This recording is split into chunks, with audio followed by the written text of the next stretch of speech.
Welcome everyone to episode 36 of the Looks Like a Movie podcast. My name is Kevin. I'm here with Doug and Owen, and today we're going to be talking about our favorite directors. We're going to talk a bit about a strike update at the end of the episode, but to keep it short for now, SAG issued a statement early this morning as of recording that the CEOs have walked away from the bargaining table after refusing their latest offer, so it's important that you keep supporting the strike in any way you can. You could join the picket line. You could use the links in our bio to donate. And as always, share the episode, like, comment, and subscribe. Rate us on Spotify and join our Discord. Okay, so we're going to be separating our favorite directors into two groups: our top 5 favorite directors ever, and then our top 5 favorite new or newer directors, I guess, because they're not all that new, which is just categorized as any directors whose first feature film was in the past 20 years and who have 5 or less films. We're gonna start with new directors. Holy shit. That's great. Like the amount of walls up there are crazy. The amount of what? like the guidelines. I don't think that's that. Okay, whatever. I literally made the guidelines as wide as possible for you guys. So whatever. And it was still difficult. There's no good directors anymore. Okay, whatever. The director is dead, as they say. As you say? Who says that? All of my favorite young directors, that's not true. Most of my favorite young directors didn't fit in the guidelines, and I was like, oh no. Didn't fit in the guide. How are they young if their favorite movie or if their first movie was over 20 years ago? And I think that any director under the age of 40 is like a young director. So all my guys be pumping somebody out shit. under the age of 40 would have made their first movie over 20 years ago when they were 18. Like what? Yeah, they got that dog in them. Yeah, bro. All right, whatever. You guys are just making up their first things. You guys are literally just making up things to complain about. 7 years old, Kevin. They have 20 features. Once no. They're 39 years old. Mom, it's old. I'm leaving this all in so people know how much you guys complain. We're gonna start with the new directors or newer directors, I guess, and we're gonna do it the same way we did with our actors episode. So from 5 down to 1, one at a time. So we'll start with number 5. Do I go first again? Sure. You want to, I guess. I don't know. I thought somebody else might offer. I thought you just offered, so that's cool. Yeah, I mean, you were the one that offered. Sure. Okay. I didn't even pick my number 5. I decided I was gonna pick it on the podcast. What? I'm gonna go with Charlotte Wells at number 5, who has only one movie, which is After Sun. I was picking between 2 people, but I'm picking Charlotte Wells because tell us the other person. This might be controversial. The other person was Greta Gerwig, but I decided to leave Greta Gerwig off because that's not controversial. She made Barbie. No, well, she made Barbie. The controversy is that I love Lady Bird and I love Little Women and I like Barbie, but I think moving forward, I'm less excited to watch Greta Gerwig movies than I am. You're not ready for Narnia? I don't know. She said all these things. She's like, I'd make a superhero movie. I'd make whatever. And I'm like, I'd rather just. I think she's doing Supergirl for James Gunn. Actually, her agent came out and said that. Are you just making this obviously up? She wants to make. That's a rumor. That's a legitimate rumor. But then her agent did come out and say that, like, yeah, she only wants to go make blockbusters going forward and like make the most expensive movies as she can. Yeah, she's gonna work for 824. So like that doesn't excite me that much. So I'm more. I think that's she's why probably never gonna work with Saoirse Ronan again, which also fucking sucks. Saoirse's getting dropped. Didn't make the cut. I don't know. All that to say that I'd be more excited to see what Charlotte Wells does next. And out of the 2, Charlotte Wells has made my favorite movie, which is After Sun. One of my favorite movies ever. Yeah, no, I expected her to be on here. Yeah, I don't know. I forgot about Charlotte Wells because I haven't seen After Sun. Right. Well, when I made my longer list, I didn't think that I would be including Charlotte Wells because I was like, I'm not going to include somebody with one movie. But then when I narrowed it down, I was like, I do like After Sun more than a lot of these other people's best movies, like by far. So it's kind of an obvious choice. I think when someone makes a movie so good, it doesn't matter because a lot of people make like a good movie and like 3 shitty movies. So like, right. which like Most that's people the don't thing. have a consistent filmography. Yeah, that's why I'm risking it Well, at the it's number really 5 hard pick. to do that. Yeah, yeah. Yeah, but that's why I'm So- risking it at the number 5 pick and not putting her higher because it's like we That don't makes know what her sense, next yeah. movie could be. You know, like we don't know if Yeah. the next movie is gonna be How old good, is Wells? Like 50. I want to say pretty young. Charlotte Wells is like she the was born in oldest name possible. 1987, so Damn! she's like, yeah, that's Yeah, she's 36. 70 years old. it's like 36. Yeah, Yeah, she's like that's 30. Yeah, like 36. That's yeah, normal. that's like Max's quite- age. yeah, no, she's awesome, and I Just think like I Max's think age, it's that's funny. I think it'd be really hard to imagine her making a bad follow-up to After Sun, and I don't know. Oh, it's I can't possible. really not sure. I mean, it it's is. possible. Sure, it's possible, but like After Sun's so good, and neither of you have seen it, so I'm not really gonna ramble about it too much. We can move on to one of your number 5s, but Yeah, I was Charlotte just Wells is thinking. my number Actually, it was 5. literally yesterday. I was thinking I really need to watch After Sun. I don't know why. It's like a weird thing that I just haven't seen yet. Like that I haven't seen. Yeah. Yet. I mean, I think feel you'd like it. I feel similar like you'd because, both like it. I'm like, oh, I think I'll like that movie. I just never like have Yeah. like been like, oh, let's watch it. Yeah, Yeah, it's also no, not yeah. a long movie at all. Like it's Yeah, quite I just, short. but I missed it. I I missed it when it was in theaters. So you know, I'm just, Yeah. I don't know. Yeah. Yeah, I don't know. I think you guys would both like it. Probably not as much as me, obviously, but like I think you'll both at least really like I got it. too much Hooptober going on. I don't know how to Right. fit it in my schedule. I just No, right. I forgot you're so busy. Yeah. No, yeah, I don't know. I'm interested to see what you guys think when you finally watch it, but we can I'm move on interested to Doug's see number what. 5. Oh, my number 5. No, what were you Oh, gonna say? you're up, banana You boat. could finish your thought. You could finish your thought, My 5th. or don't. My 5th director. My number 5 director. Yeah. How many ways on can you say our- number 5? On our new director portion of this podcast, of this list that I was asked to compile, is Barry Jenkins. Okay. So you did tack him on 2 minutes before we started recording. Yeah, because he had 4 people. Yeah. Have My you list seen is also. his other movie? I've or- seen Moonlight. Okay, but you haven't seen If Beale Street Could Talk? No. And you haven't seen Oh, Mufasa. that's disappointing. Yeah. That movie's not. I've out yet, seen is it? It's an Mufasa. animated thing. No, I've heard that Mufasa's. It's very like The Godfather That's Part it. 2, like It's So- very Chantal Ackerman. It's yeah, very Chantal Ackerman. Very know. No, but It's giving listen, Barry Ben-Hur. Jenkins. But listen. Barry Jenkins. It's unfortunate that he is a part of the fucking machine, but Moonlight is, you know, one of the greatest movies ever made, one of the most important movies ever made. Yeah, I don't know. Do either of you have Barry Jenkins on your list as well? He was. I've He's not never in my top seen 5, those. but he was Okay. very close to making my top 5. I think you should Okay. watch If Beale Street Could Talk. I think you'd really like it. It's Yeah, I think it went quite unnoticed because it's not Moonlight, but Yeah. but Did it's that very come out good. after? Or That came before? out after Moonlight. He did Moonlight, and then If Beale Street Could Talk came out 2 years later. And it's not as good as Moonlight, but like it's still really good. Yeah. Sorry, I Barry think you'd Jenkins, enjoy it. for tacking me on at the end of my list. I have more to say about my other directors. I really like Moonlight. No, it's really good. I movie's very good. heard his limited series is really good as well, but I haven't watched Yeah, it. it's the. Oh no, the he's making underground. the limited Underground. series. Yeah, the Underground Railroad limited series. I heard. Yeah, It's, like, I really heard that good, was really but I have good not too. seen it. But I also haven't seen it. I don't be watching TV. Yeah, TV's for Right. hacks. Right. Okay, Owen, you go. I feel this is this is Yeah. going really bad. No, but with Moonlight's similar to me for After Sun, where it's like, oh, I think I'll really like that movie. I just have never like been like, oh, let's watch that.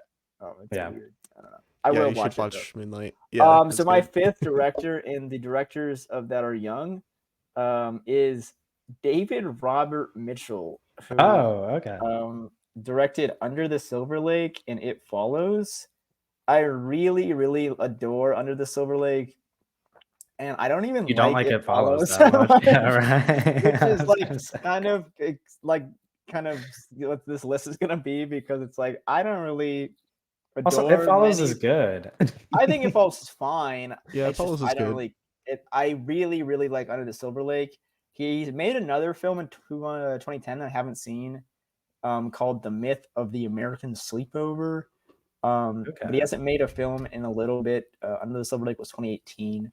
But yeah, he's just a young filmmaker that I think has made a really, really, really good movie. And that is not something I can say about a lot of these young filmmakers. So Right. that is Do my you know number if he has a movie coming out?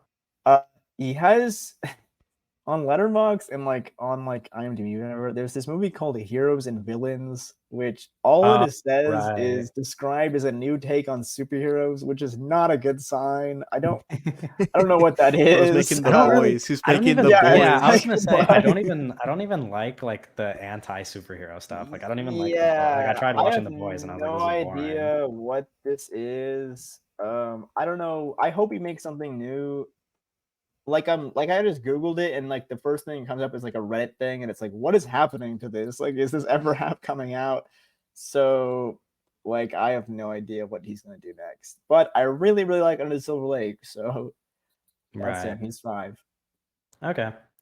My number 4 is gonna spoil one of Doug's top picks. My number 4 is Julia DeCorno. We talked This is about fucked up. This is we fucked talked up. about yeah. Wait, where is she on your list? Is she number 1? Number one. The fuck? Oh, okay. Sorry. Well, Avi. sorry. Well, now we know Doug's number 1. Just spoiled the video. we could both talk about her now. But yeah, we also literally just did a Titan episode. You know, Oh like yeah. Yeah. two episodes ago. So everybody kind of knew how much me and Doug like her. But she also has another movie which we both also really like. Yeah, I it's don't know. called Raw. Right. It's like Seen it's like that. Lady Bird if Lady Bird was good. Sure, That's how I that's would describe fine. Raw. Okay. Don't you like Lady Bird? I'm joking, Kevin. It's a pot. We're in the Yeah, world of the we're on a podcast right podcast. now. Right. My bad. All right. Sorry. This is a podcast of jokes. Yeah, clearly. What? No, Doug, talk about her. She's your number 1. Well, okay, yeah, no, Julie Ducournau. I think that she is kind of like truly kind of a young master in many ways. I think that her composition is very good. I think that she communicates something about humanity in her films that is really unique. I think that she gets really great performances out of unprofessional actors. Namely, Agathe Rosel in Titan. But then also she gets them to perform at the same level as these professional actors Vincent, whatever, also in Titan. I think that she has a good eye. Like I said, composition. Like we talked about all the purples in Titan last episode. I think that she, Raw is this really amazing story about kind of womanhood and family and sisterhood. I should sisterhood and family, and also cannibalism, and that rocks. Cannibalism. Yeah. Yeah, it's she's she makes movies that a lot of people act like she makes genre film because genre films because her movies do fall under kind of a body horror thing Yeah, they categorize her David. movies as horror. Yeah. Kind of like Cronenberg. She Right. she gets kind of a lot of comparisons to Cronenberg, a little unfairly, I guess. Not that Cronenberg's a bad Right. director, but it's more so just because she puts weird stuff in her films. Yeah, the comparison is just body horror, which Yeah. But it's she really doesn't make genre films, but she makes movies about the human experience. It's very cool. Very big fan of Julie Ducournau. Have you seen her short film Junior? I have not. Is it So you're a good? fake fan. Yeah, it's good. Right. Well, she's Fake. number 4 on my Put him on list, his not list, number and he's 1. fake. So she's not my number 1, so it's okay. But no, I do like her a lot. I mean, Titan's one of my favorite movies. I don't really. Yeah, we talked about it for over an hour 2 episodes ago, so we won't talk about it. But I guess your number 4 pick, Doug. Yeah, so this is where where this young filmmaker thing breaks for me because this guy is old, but he still falls under these guidelines that Kevin made. His name is it's not Alex. young; it's new. But Yeah, continue. okay. No. His name is Alex Garland. Oh This no! guy, he loves men. At number 4, Alex Garland has only directed Right, he's three. written. he's written lots of things his entire life. He's old as fuck. Yeah. He's directed 3 feature films and 1 miniseries. All 3 of his feature films are good. It's a hot take, I know. Right. 2 of them are great. Yeah, Yeah, he's good. my Alex Garland's interesting because he was like just like a novelist. He was like a super successful novelist. right. Didn't he write the book that got turned The into a Beach. Leonardo DiCaprio movie? Yeah. Yeah. The Right. Beach, which was Oh, Leonardo shit, The DiCaprio's Beach. first movie after Titanic. The Beach. Interesting. Yeah, he's actually working on a TV series to We should readapt The remake Beach. Oh shit. Yeah, Okay. he's doing it. He's working on that right now. Once Timothy Chalamet. Yeah, my hot Alex Garland take. It's not really a hot take. I just like the movie that he wrote more than all the movies he directed. I like 28 Days Like Later Dread? more than what? No, 28 Days Later. Not did he write Dread? Yeah, he I wrote just Dread. found that out. today. Okay. He also wrote Yeah. Sunshine, which I haven't seen yet. That's still Oh, another- upcoming Yeah, on my he wrote Killian Sunshine. Murphy Another Steve binge. Murph.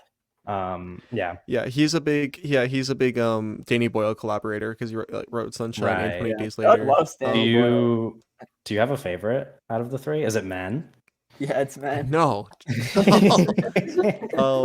No, I don't know what my favorite is. It's probably Ex Machina, Right. but I really like Annihilation too. The thing with Annihilation though is that it is so similar to Stalker by Andrei Tarkovsky Right. that I think about it less because of that. But I Ooh. really like Annihilation and That's fun. Ex Machina a lot. I don't know my favorite, probably Ex Machina. He's good though. Hot take. I Hot guess. take. Right. I don't Yeah. think it's a hot take. I think it's maybe just a hot take now after Men came out. Yeah, man. I don't think really anybody soured the would care if you said it before Men came out. Yeah. He's good. I'm excited to see what he does next. It's gonna be a The TV Men. show next, I think. But I'm excited to see, anything he What's does this Civil War movie? Oh, right, I forgot Civil War. Oh. That's his Right? next movie. I forgot. Oh my gosh, that movie's made. I know people that have gone to test screenings for that. That's Interesting.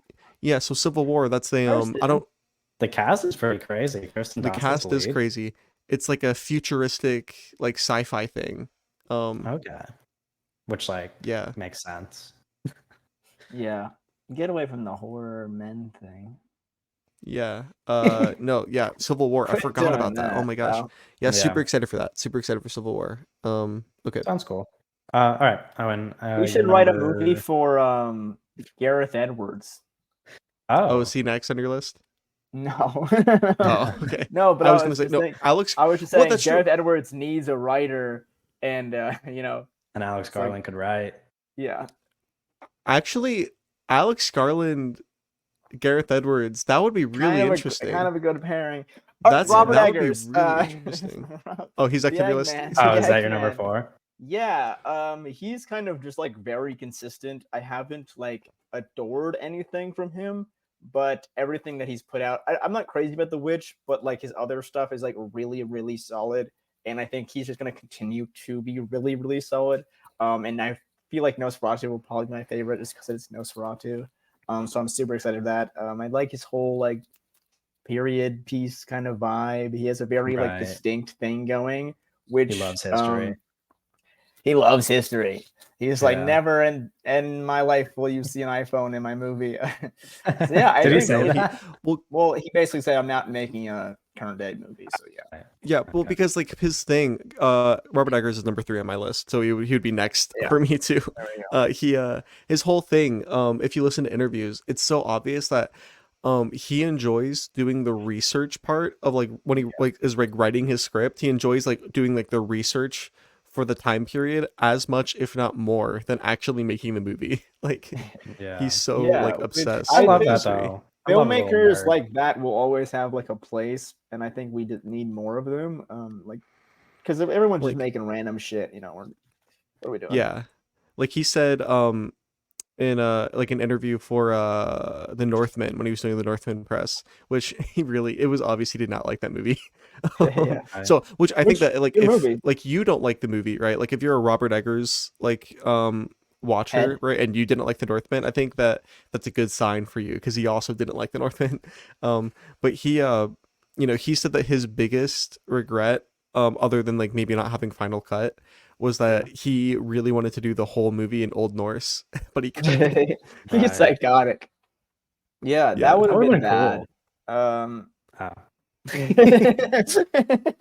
I think it would have been cool. don't know. Yeah, Nosferatu. I don't know. What's your favorite Eggers movie, Doug?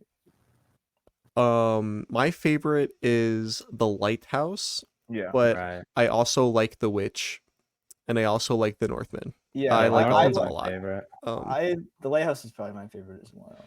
I mean, it's Rob, so Yeah. Yeah. I'm disappointed because it really seemed like similarly to like Greta Gerwig and Saoirse Ronan, like it seemed like Robert Eggers had a thing going with Anya Taylor-Joy, and it was like, oh, they were just gonna like make a movie together. Like she was just gonna be in all of his movies. Yeah. And then that's Well, just not even happening like anymore. she wanted to be the mermaid in Lighthouse, and he was like, "That's not like you're better than that role." I always think it's a funny story because she was like really adamant on playing that mermaid who like goes on this shore. Right. But yeah, I Yeah, mean, yeah. we got What a Lily way Rose to Depp. describe that. Yeah, We and got she Lily was Rose it's literally a Depp sex fantasy in the instead. movie. Yeah. Well, and she was like I'm pretty sure before like Eggers like signed, I'm pretty sure like before Eggers had contacted like anybody, like a production designer or a cinematographer or anybody, when he was talking about trying to do Nosferatu, like the first person he had attached was Anya Taylor-Joy to play the lead. Like I'm pretty sure that like she What was on like happened with that? I don't- ground zero, and then what? fucking shit happens, and she's not in the movie anymore. She's Like just busy. yeah, well, it's because of Furiosa, I think. Oh yes. Yeah, Which you're Which, very listen, excited for, to be fair. Huge movie. I am very huge excited. movie. Yeah. Yeah, And we talked about so that it's last podcast. trade-offs. Yeah. In a I perfect would have world, rather her had her than in Nosferatu. I would also have rather her been in Nosferatu as well. Lily But in a Rose perfect Depp, world, we would Furiosa. get both. In a perfect world, also we would get not Lily Rose Depp, and we would get someone else. Yeah, we would get Thomas and Mackenzie at least. Like, Yeah, Jesus Thomas, Christ. just somebody better. I don't Saying know. at least is great. Or Just like, no, yeah, she what- works. Wait, I no, mean, fucking Elle Fanning would be so cool. Yeah, Elle Fanning's good. Anyone really? Anya I mean, Taylor-Joy would be watch Lily awesome. Rose Depp blow it out of the water. I mean, Yeah, she might be awesome. I'm here for it. I'm here I for it. I really love hope Nosferatu Nicholas though. Hoult. I really hope Nicholas Hoult does good because Also, I his don't know. career is ass. So a little bit more about Nosferatu and Robert Eggers. Nosferatu was I don't know how much you guys know about Eggers and his history with Nosferatu either. His he said that the thing that made him fall in love with like arts and theater and cinema and everything was when he was in college. He went to an experimental theater production of Nosferatu, and it like and he cites that as like that seeing that that performance like literally changed his entire like the trajectory of his entire life, and that's why he makes movies. Which for that, I remember I saw this tweet a while back. And I remember I said something and you like replied to it, but it was like about Del Toro's Frankenstein, and it was Yeah. like about like how this guy's perfect for Frankenstein, so he like shouldn't. I don't remember what the tweet was, but it was basically like people that are perfect. It was for, like his themes, adaptation. his yeah. I don't. It was, but I think like that's like the perfect example of like Robert Eggers should make Nosferatu. Like nobody else should make Nosferatu. Like he's kind of born for this, so of course he should make this movie. I don't.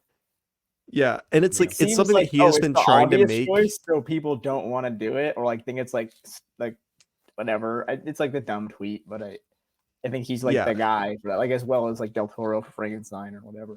I think like that's perfect and should happen.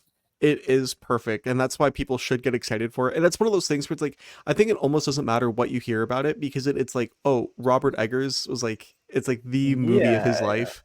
And he's been trying to make Nosferatu since he made The Witch. And he also said, I think it was like during a press run for The Northman before Nosferatu is producing this movie. What the before Nosferatu, like this iteration of Nosferatu was 100% confirmed to like go into production, he was saying how he was like, yeah, I just don't think it's ever gonna get made, because people were like asking him about it, and he was like, yeah, I don't think it's ever gonna get made, and he was saying like he thinks it's cursed. He was like, he thinks it's like it's cursed because he was like, he was like, um, FM Murnau, or however you say his like name, or FW Isn't it Murnau. FW? Yeah. Yeah, FW Murnau. He was he made a masterpiece, like perfect movie, right? And then Werner Herzog was allowed to remake it because it's like a German thing, right? And then it's like now after that it's like, oh, it can never be touched again, because he was saying like there were so many fucking issues he was running into trying to get it off the ground. But now it's happening. So Yeah, that's cool. Yeah.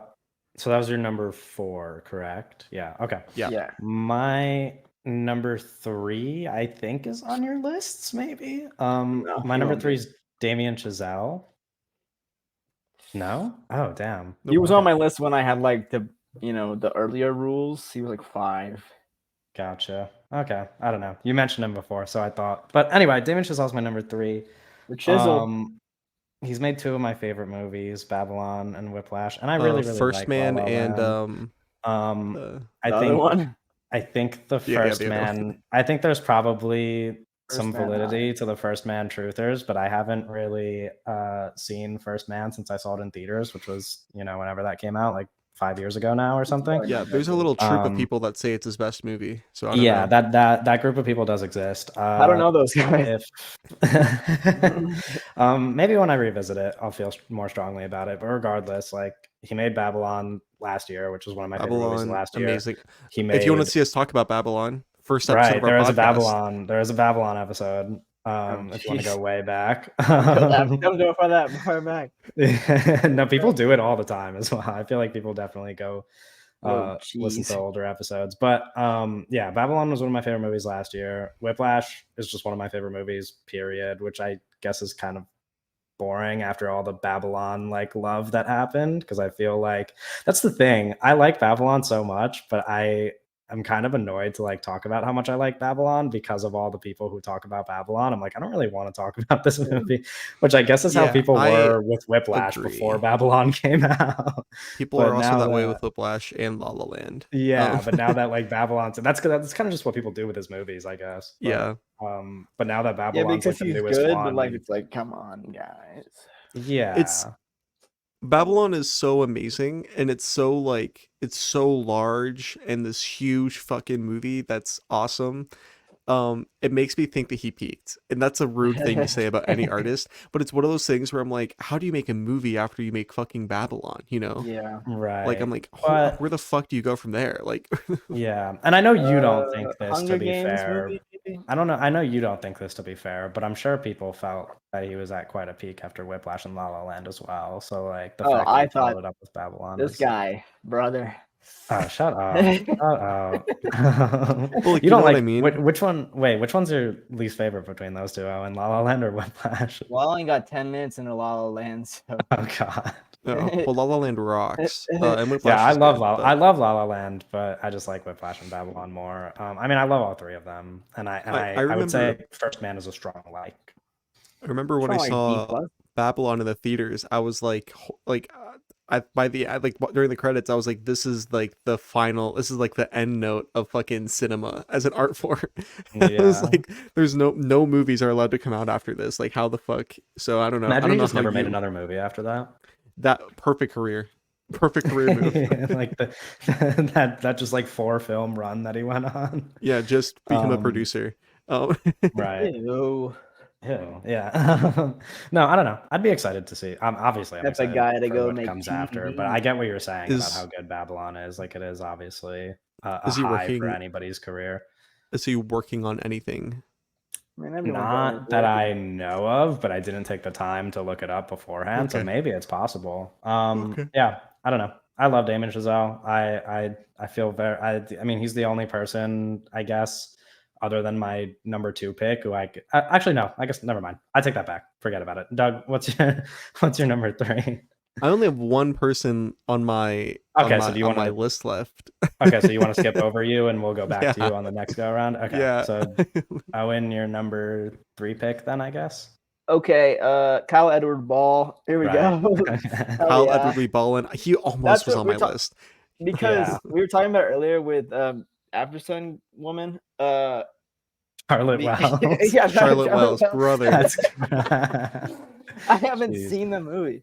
Okay, Yeah, okay, fair but it was enough. like, yeah, he's got one movie. I haven't seen Heck. I'm going to see Heck like before whatever, but I because but Skinamarink I think is like kind of brilliant and like one of my favorite movies of the 2020s. So he's got to be on here. I think Yeah. he's made a better movie than the guys before him. It's like there's not a lot to say about him, but I think he's really cool, and Yeah. I think Skinamarink is like really dope. Awesome So song. he, all of us follow him on Twitter. Everybody should follow. He's a good follow on Twitter. He is very open about the fact that he is a new script that he's drafted. Yeah, new movie. I think he's like in the Skinamarink early 2. process of drafting it. And yeah, it's a joke that it's Skinamarink too.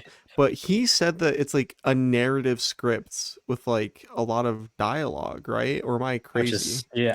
I don't remember seeing that, but I know that he said that it's still in the vein like of Skinamarink, but I think it'll be interesting because I do think there will be dialogue in it. I'm assuming we'll see Yeah. people's faces.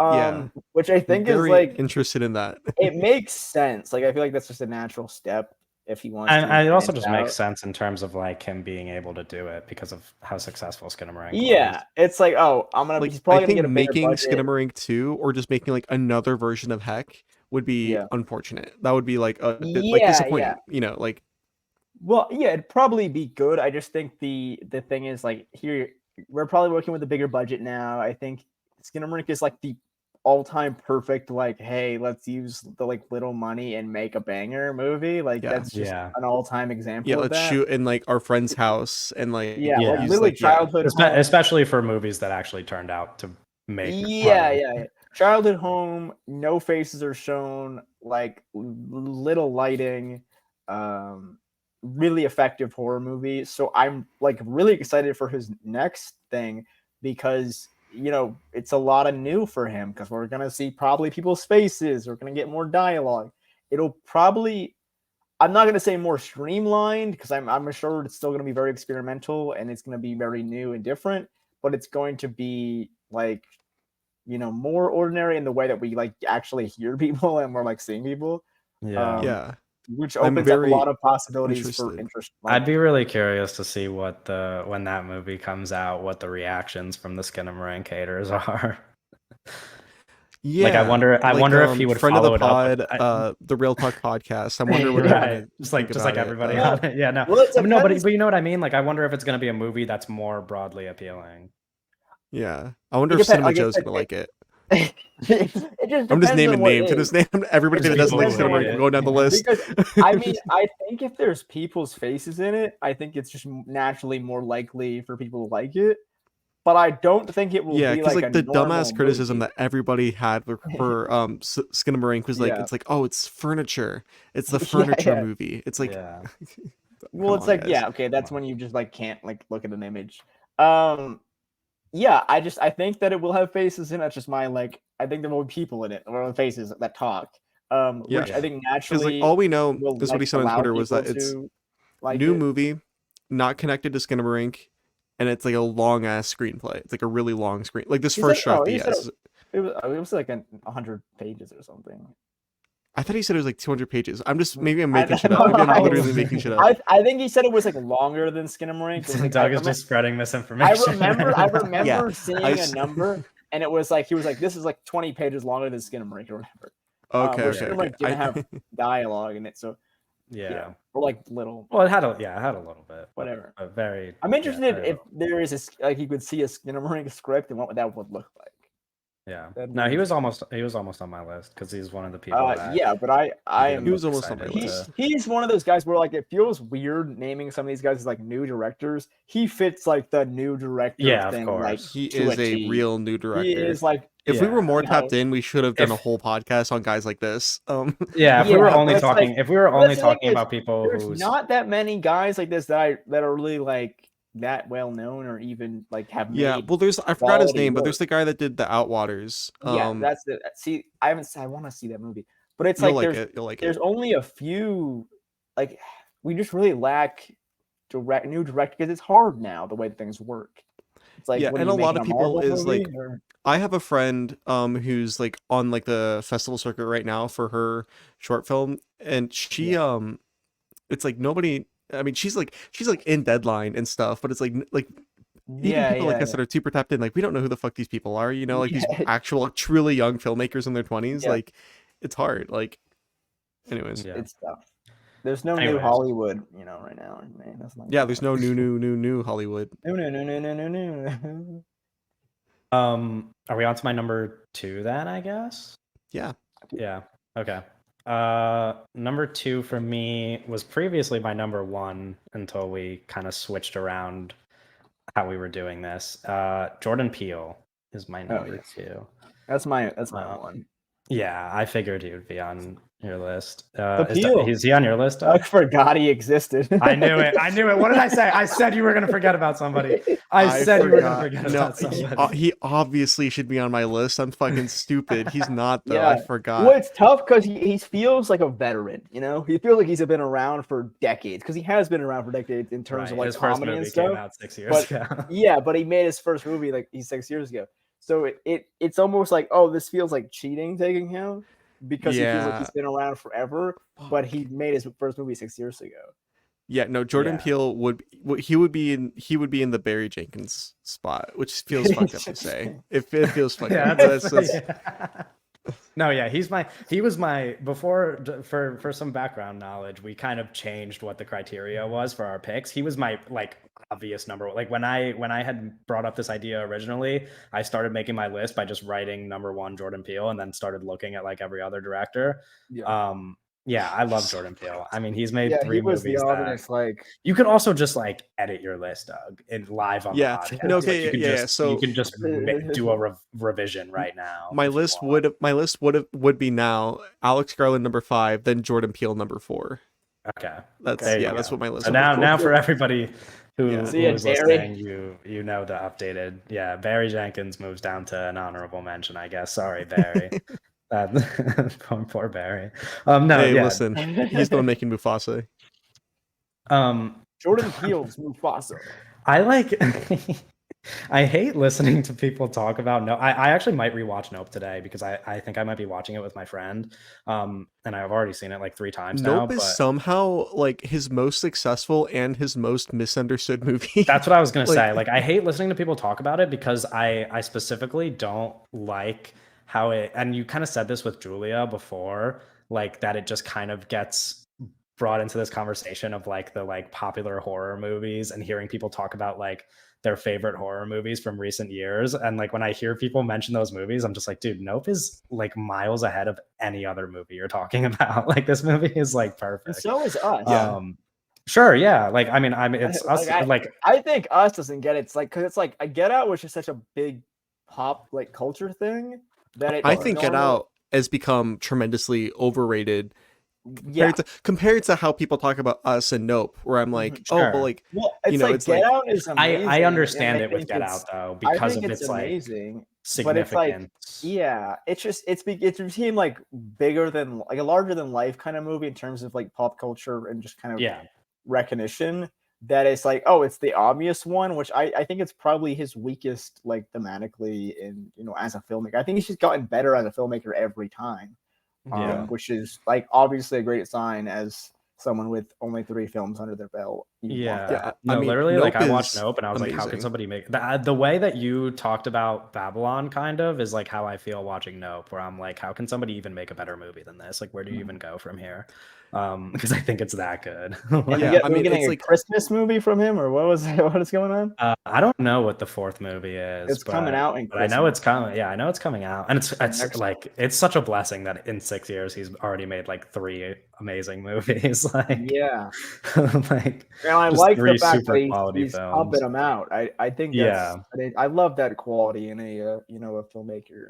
Yeah, the ability to put out movies of this high value. It's always like with like a a Malik or someone who is taking a long time. It's like if it's gonna be like the greatest movie ever, sure. Like I'm not gonna be mad at you, but I think it's like it's very admirable to see someone like consistently working and consistently putting out like really good stuff.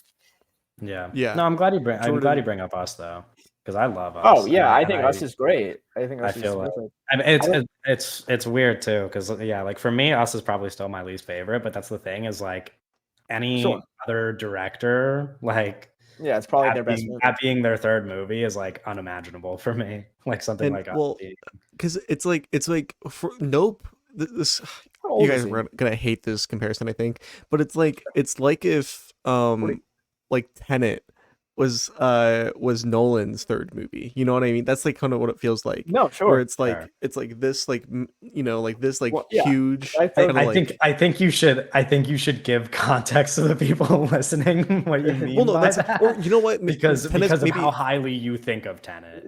Oppenheimer Because is a better example. Oh. Oppenheimer's a better example. It's sure, like, and you know why it's a better example too? Because it's his Nope best and movie. Oppenheimer had the same cinematographer, same art designer, and I think the same Right. editor. Like, Well, well, that's Yeah. crazy. No, but think about that. Think about that. Like, Chris, Yeah, we're yeah. thinking about it. that much DNA between like fucking Oppenheimer, which is like this, like fucking Chris Nolan's like $500 million movie, and Yeah. Jordan Peele's Colossal third movie. movie, where he's working with IMAX film and like shot by Hoyte van Hoytema and like all this like the same production designer as like Oppenheimer and what's the other movie she did? I forgot.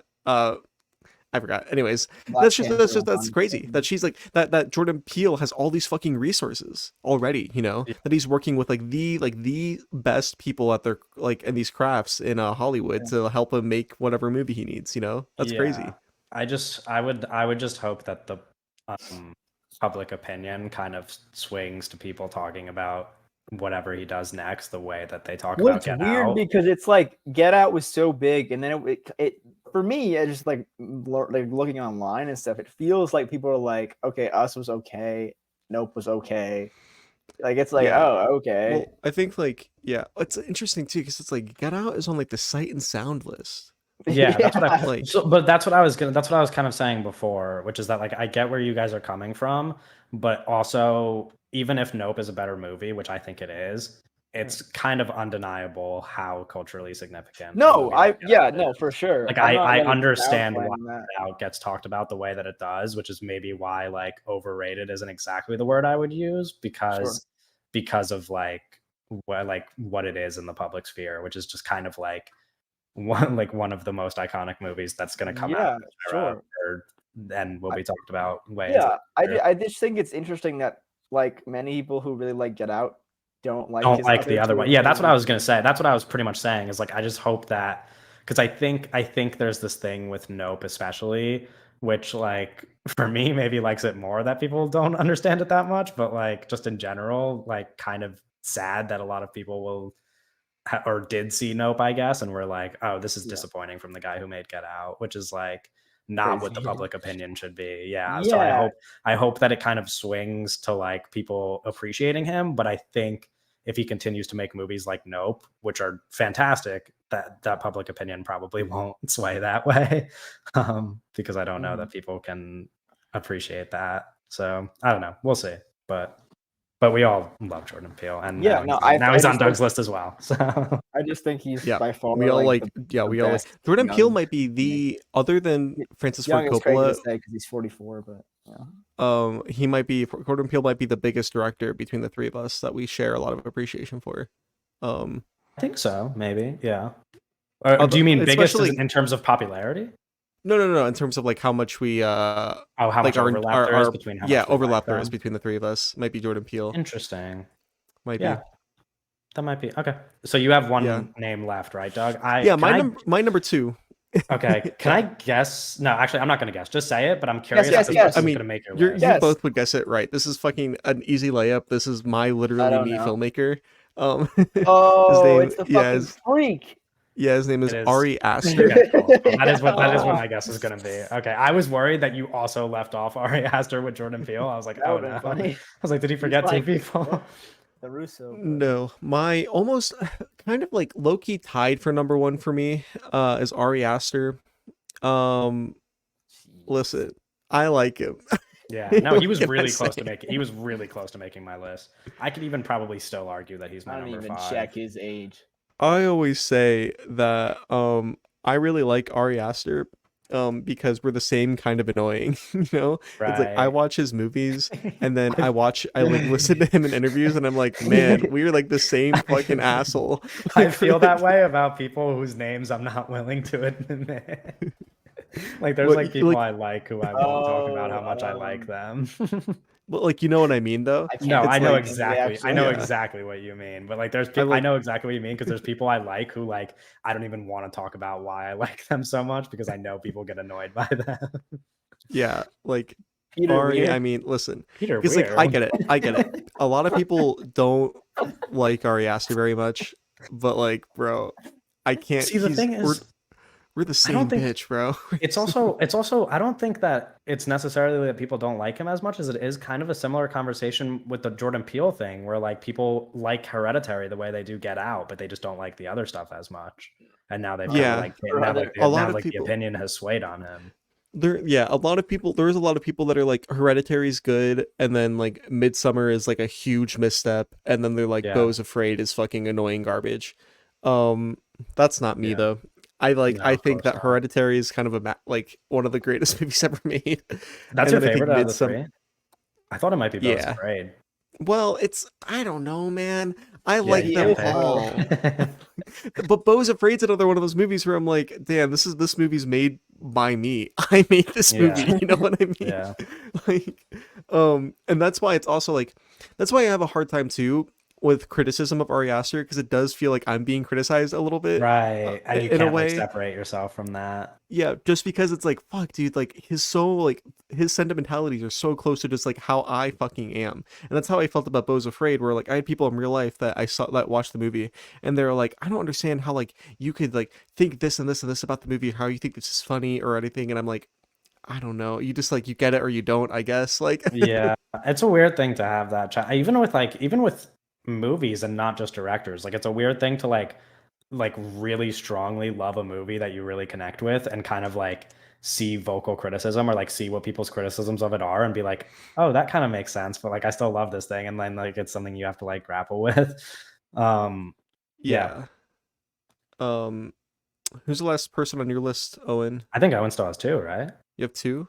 Or do you only No, have I think one? I have one because Oh, Jordan okay, Peele because is Jordan Peele was one. on yours as well. Jordan Yeah. Peele is one. Kyle Edward Ball is three. Robert Eggers four. David Robert Mitchell five. And then So you're we number have two. Paul King. At Oh third. shit! I was Oh, I he was didn't on my even longer he consider was on my him. longer list. Yeah, Paul's the guy. Paul's the Paddington guy. 2 Paddington? Paddington 2 is kind of incredible. I really like. No one has fucking seen this movie. It's called Bunny in the Bowl, and it's Right, kind I of know like that. I think if it's on my Wes watch list. Anderson was a different kind of weird, Okay. and British. I'm Right. British. And yeah, I think he's really interesting. Similar to Robert Eggers, where it's like, yeah, this guy has a very distinct style, and I like it. Um, Wonka is like one of my most anticipated movies of a while.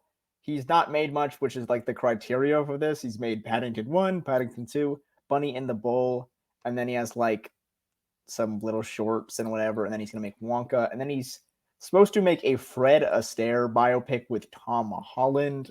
Is that So happening? yeah, I don't know if that's ever gonna happen. I'm gonna be honest. That kind of fulfills your prophecy of Tom Holland picking Being on a good good people to work move. with.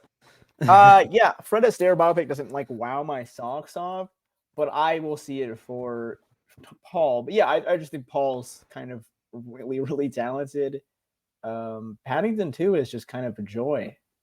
And then Hot but take. I recommend Bunny in the Bowl to everyone. It has like 4K watches on Letterboxd is fine, but one friend I've seen has seen it. So it's like no one I know has seen this movie. Which yeah, I think it's cool. He does a lot of interesting stuff with maybe around the Wonka time, maybe a little I was Bunny in gonna the Bowl say, episode. yeah, that might be possible. Yeah. I think it's really interesting. I think he's got a unique sense of humor that kind of comes through. I mean, he's British. There's that like British humor that he's just kind of using. He has very like there's like whimsical kind of like fun to his films, and he is kind of perfect. I don't know if did he write Paddington, or is it Paddington like his idea? Because he just feels perfect No, for well, it's that kind based of off thing. of a book. Okay, so yeah, I but think he that did write he's- it. He like wrote the screenplay. But I think he Yeah, adapted it. Yeah. So Yeah. if it being based on a book, I think he's perfect for that kind of like really happy bear movie. I think he's like a very Yeah. interesting kind of guy. And he's it's like a funny real watching kids because Bunny and the filmmaker. Bull is like an I'm pretty sure that's R-rated. Like it's R-rated comedy movie. So like Yeah. I think he can do a lot of things, but I think he wants to do these like, you know, kids like happy movies, which are totally cool. And the fact that like kids movies or movies that kids can watch are being made by someone this talented is like something that we need and will always like want. So yeah, I think he's like a very important filmmaker that's working today. And I think like on paper, even if you are somebody that's skeptical about Wonka, the fact that he stepped away from Paddington in Peru, like the third Paddington movie, to make Wonka, I think speaks volumes a little And bit. I also think it's important, like not important, but I think it's like smart for him to do that because it's like you can't just be making Paddington movies. Yeah, you can't just be the really, Paddington guy. It's Yeah. like I think him making the first one and then making the second one and the second one being like as regarded as it is, and it's like okay, someone else can do the third one. Like you know, someone can basically You've already like, established the beloved. yeah, we've established how like, Paddington movies work and how they should look and like everything. He's laid the groundwork for that, and no one's gonna be mad if Paddington 3 is like solid, you know. yeah. And I If think it's bad though. I don't. The Paddington 2. The Well, Paddington also 2 isn't fans Sally will Hawkins riot. in? Not Sally Hawkins is in it as well because she's doing Wonka. Right. So maybe Yeah, it she's will be doing Wonka. bad. But we will always have Also, Paddington like, too. It's the like fact that Sally Hawkins also is like, I'm not going to do Paddington, and I'm going Without- to work with yeah. Paul on Wonka. That's huge, you know, huge. Yeah. So yeah, that's my These are number big things. 2. He looks like Paddington also. yeah. I was going to say he looks like a Paddington guy. Like, yeah, look at that guy. That guy. That's the guy you want making your Wonka movie. I trust him. I trust him to make a whimsical Yeah, movie. no, I do. Looking at his face. I trust him. Everyone's so like skeptical about Wonka. I trust that man. I do. okay, Kevin. So, what do you got I guess left? this is our last pick of the draft, right? Or not draft. This is our last pick on the list, I should say, right? Because you guys are done.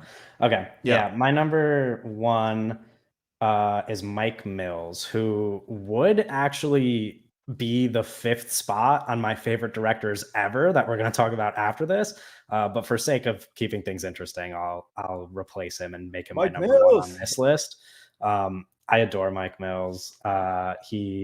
His debut I have not seen, which is this movie called Thumbsucker, and like barely anybody has seen it, but he's pretty much become known for the 3 movies that followed that, which are Beginners and then 20th Century Women, and most recently he did Come On, Come On. Prep for this episode, I watched Come On, Come On last night. I like it even more now than I did when I saw it in theaters. And Beginners is one of like my 5 favorite movies ever. So yeah, I don't know. It almost feels like cheating that I could even put him on the favorite new directors list because I just like he's just one of my favorite directors ever. I adore this man. He makes kind of I don't know if it's exactly similar because I don't think I'd really be as embarrassed to say it, but kind of the way that you talked about Ari Aster, Doug, like Mike Mills just kind of makes movies for me. Like it feels like it's like me making a movie, which is very sweet to see. Like he just makes these really human films. I guess is a trait that is among all my favorite directors, but obviously he has less movies to choose from. I adore Mike Mills. He's awesome. I think you guys knew that I'd mention him at some point. Yeah. So Mike Mills is my number 1. Yeah, I mean, you watched Come On, Come On yesterday, and you also tweeted about how you watched Come On, Come On yesterday. So I assumed something was going on. Come On was the Joaquin Phoenix movie. He is in it. Yeah. Oh, yeah. Okay. It is. He didn't direct it. No, I know. Is it black and white? It is black and white. Yeah, it's black and white. Okay. You like Come On, Come On, right? I think I have a flyer for that in my room. Yeah, I like it a lot. It's a little too. I find it a little quaint in a way that you probably may appreciate or think that it's like a positive. Sure. Yeah, I mean that's a thing. That's kind of like, again, not to compare what you were saying about Ari Aster, but it's kind of one of those things that I said before, where like you can see the complaints about somebody's movies, and I think that's kind of something that people complain about across his movies. That I like doesn't bother me. Okay. Like I could see why it might bother her. But you guys haven't seen either of the other two movies, right? 20th Century. No, I've Women in only seen Theaters. Come On, and I only saw it because I saw it in Okay. theaters. 20th Century right. Fox. Yeah, Joaquin Phoenix's performance in Come On is one of my favorites as a side note. But Yeah. I think, I don't know. I don't know if you guys would like the other two, especially because of what you said, what you just said about Come On. I don't know that. Like, I think you might hate 20th Century Women. But Beginners is just kind of like. What if Doug hates the Kevin director and I hate the Doug director? And then Kevin hates the who's the Owen director. I would hate the Owen director. We're about to get to that in a second. Oh, are you talking about for no, favorite directors? No, it was just like you were saying, like, this guy's literally me, and you were like, you guys won't like him at all. And then Doug was like, the thing is, I like Ari Aster though. Ari Aster was almost on my list. No, but I was saying, never mind. Yeah, Owen was saying like it's a triangle. So Owen would hate my director, I would hate your director, and then you would hate Owen's Kevin director. has enough hate in his body, so I'm not really a hater like you guys. I don't like. I'm kind of the opposite. Well, Owen's director is actually what's his name? The Succession guy. Succession guy, Mark Mylod. Yeah. No, what the fuck? What are you talking about? What? I feel insane right now that you did not immediately know what I was talking about. What's his name? Don't look up. Oh, Adam McKay? Yeah, Adam McKay. Oh, no. You got the wrong guy, pal. Directs all the episodes. But yeah. It's me, Adam McKay. I fucking hate Adam McKay. Somebody mentioned to us, by the way, this is a quick side note, but somebody mentioned to us that we should do our least favorite directors episode. Spoiler, Adam McKay would be my number one. Oh, that's actually interesting. That's actually really interesting. I'd be down to do that. But yeah, one of our friends mentioned that to me, and I was like, Owen's asked to put Ari Aster on his list, bro. You definitely would. Oh, baby. Anyway, that's the end of our new director. Do we just want to talk about it'd be like we should like make rules where it's like we can't do like Marvel directors because that's boring. We can't do directors that the other person likes. No. Like you can't do like Taika Waititi, like we can't do Joe the Russo brothers. It's funny. Or... It's funny because the person who suggested this said that Owen would pick Taika Waititi. So that's funny you mentioned that. Yeah, well, it's like those. That's like an easy one. That's not fair. Yeah, and like literally picking anybody that's made a Marvel movie, like Taika Waititi or the Russos or Josh Whedon, like. Those are like Adam McKay's in the clear, just to be clear. I could hate on Adam McKay. Yeah. I just think it would be boring if we just list every guy who's ever made a Marvel movie. If our list of my list was like Joss Whedon, Taika Waititi, the Russo brothers, and it's just like went down. Kind of topical to this. Chloe Zhao. There is one Marvel director who almost made my 5 for this favorite new directors. Ryan Coogler. It was Ryan Coogler.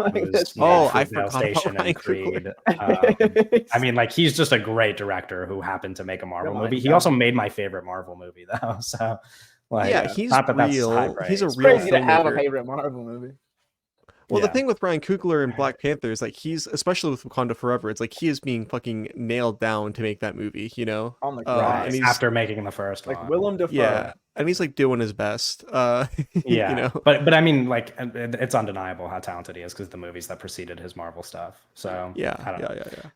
Anyway, he almost made my list. But let's move on to our top 5 favorite directors ever. Then, does anybody else want to do their number 5 first? Do we want to switch up the order a little? You guys are just looking at me. Okay, I'll go number 5. That's fine. Okay. Yeah, like I said, Mike Mills would be in this spot, but I guess my honorable number 6, that is now my number 5, is I'm just gonna pick this in the moment and land on Richard Linklater, I think. Which is the person who I thought might be on Owen's list, but I'm guessing that's probably like a top 10 for you. I didn't even write him down because I was talking to Doug about this off camera, but I was just basically saying, like, for me, because with the new directors, it's like these are just guys that I like their stuff. For all time, it's just like a person who makes films, like as a filmmaker. It really came down to like these are the guys that really inspire and like push my work. So for Linklater, I think It's Impossible to Plow by Reading Books is something that has inspired and pushed my work. But for most of his work, it's just me really like, oh, I really like this stuff, rather than the other stuff. So Linklater is amazing. I'm really excited for Hitman, but he's not on Yeah. my list. Okay, fair enough. Yeah, I don't know. I was struggling between a number of people who I don't know. I won't name them in case they pop up on your list, but I don't think any of them will. We should But yeah, definitely do like an honorable mention thing. Yeah. I don't know, because my I got top four, I'm like very much set in stone. But number Yeah, five, yeah. I really could not decide. And when I kind of like took literally like an hour just like kind of stacking up all their movies against each other, I was like, who do I pick out of these people? Richard Linklater is the only one of those people, I think, who has made like 3 of my favorite movies ever. So he just kind of felt like the person to land on, because Dazed and Confused is undeniably one of my favorite movies ever, and the Before trilogy, as somebody who is a romance appreciator, Have you seen those, Owen? Before? Yeah. Yeah, I was about to say. I thought you had, but that would be an Owen thing to do, though. Is like love Richard Linklater and not watch. Yeah, like I'm on a big. It's impossible to learn to plow by. You have to get on that, by the way. That's an all. Yeah, no, I have to watch it. I know. Great audio commentary too. It's like it's later. Obviously, like it's not when he made it. It's he's like an older man looking at his younger self who just like made a movie by himself, which I think is really interesting. And there's a lot of important nuggets about like just being a young filmmaker. Yeah, I still have to watch some of his like lesser seen stuff. Like I do really want to watch A Scanner Darkly. And I'll watch that one as well. No, what are those? What's that called? The rotoscoping. I think that stuff's really interesting.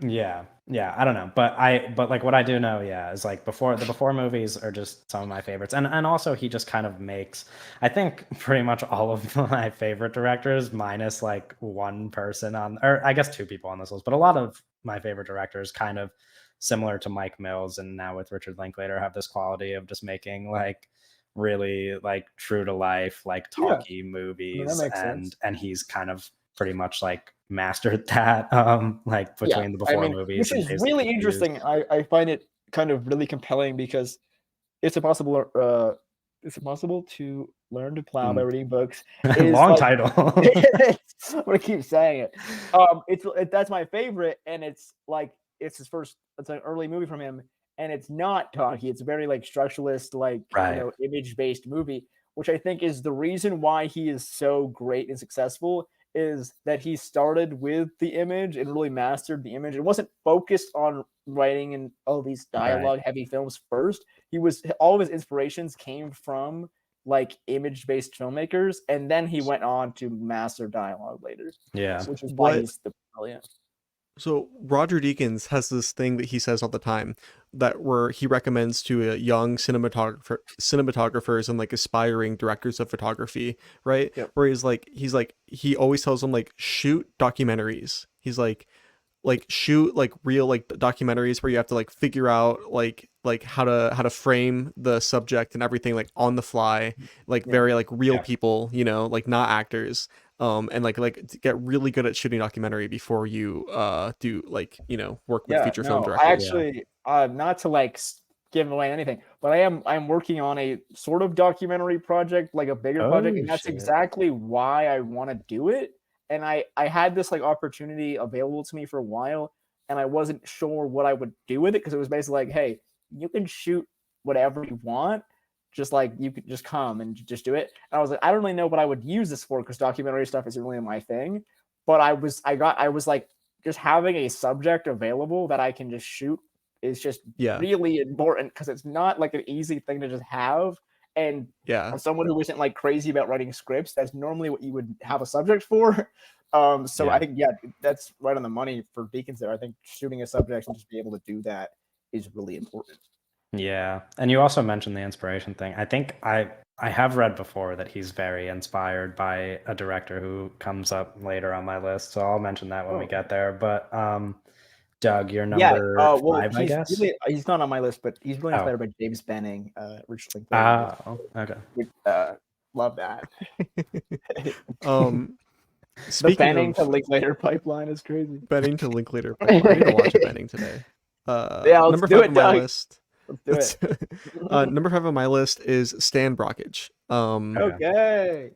Yes. I'm I'm assuming he's on Owen's list somewhere. Probably high. Yeah. Yeah, Stan Brakhage is number 5 on my list. He, it's it's kind of tough doing this a little bit because it's like Stan Brakhage doesn't make normal movies, and it's like it's tough to Yeah. compare Normal. like movies that Well, like it's a tough Stan to like Brakhage rank. film. I'd like to say Yeah. like preferences. Like these rankings are very like flimsy. It's like, it's we're gonna do 5 through 1, but it's like ask me tomorrow, and I could give you 5 different Yeah. guys. Like it's like with the other like the new director stuff, it's like we're bare bones in it. But here it's like I could give you a fucking 100 names. So Yeah, we could have Yeah. done a top 30. That was my biggest, Easy. yeah, that was my biggest problem because with the new directors, they're all like essentially people who I've seen every movie from. Whereas a lot of these, like the quote unquote like rankings could switch for some of like these people because it's like there's a bunch of directors whose movies I haven't seen all of them from, but I want to watch them. Like there's a lot of directors who I'm actively watching that 5 months from now could make this list, but in the moment I couldn't pick them.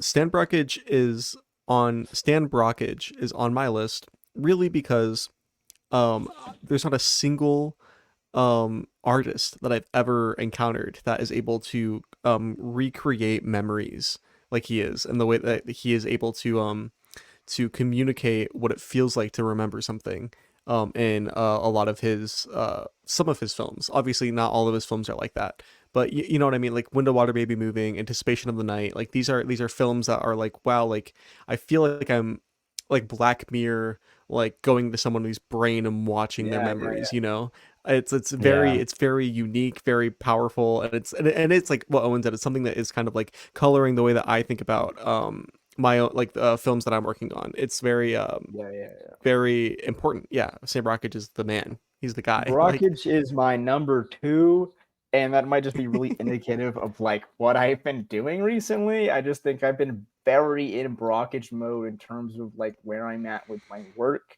I just think everything I've been doing recently is just very inspired on how he works. So I've just kind of like he just was gonna be on this list no matter what. And as like we're making this video right now, I feel like it makes sense to put him at 2. Kind of like a genius. Like he's a genius. That's like that's it is. I think he's really cool. There's this great little thing about like where he was like talking about like what he would do when if he was gonna make a Hollywood movie and he wanted to adapt like a painting, which I think is like very like Brockage. I think he's like I just he's the guy.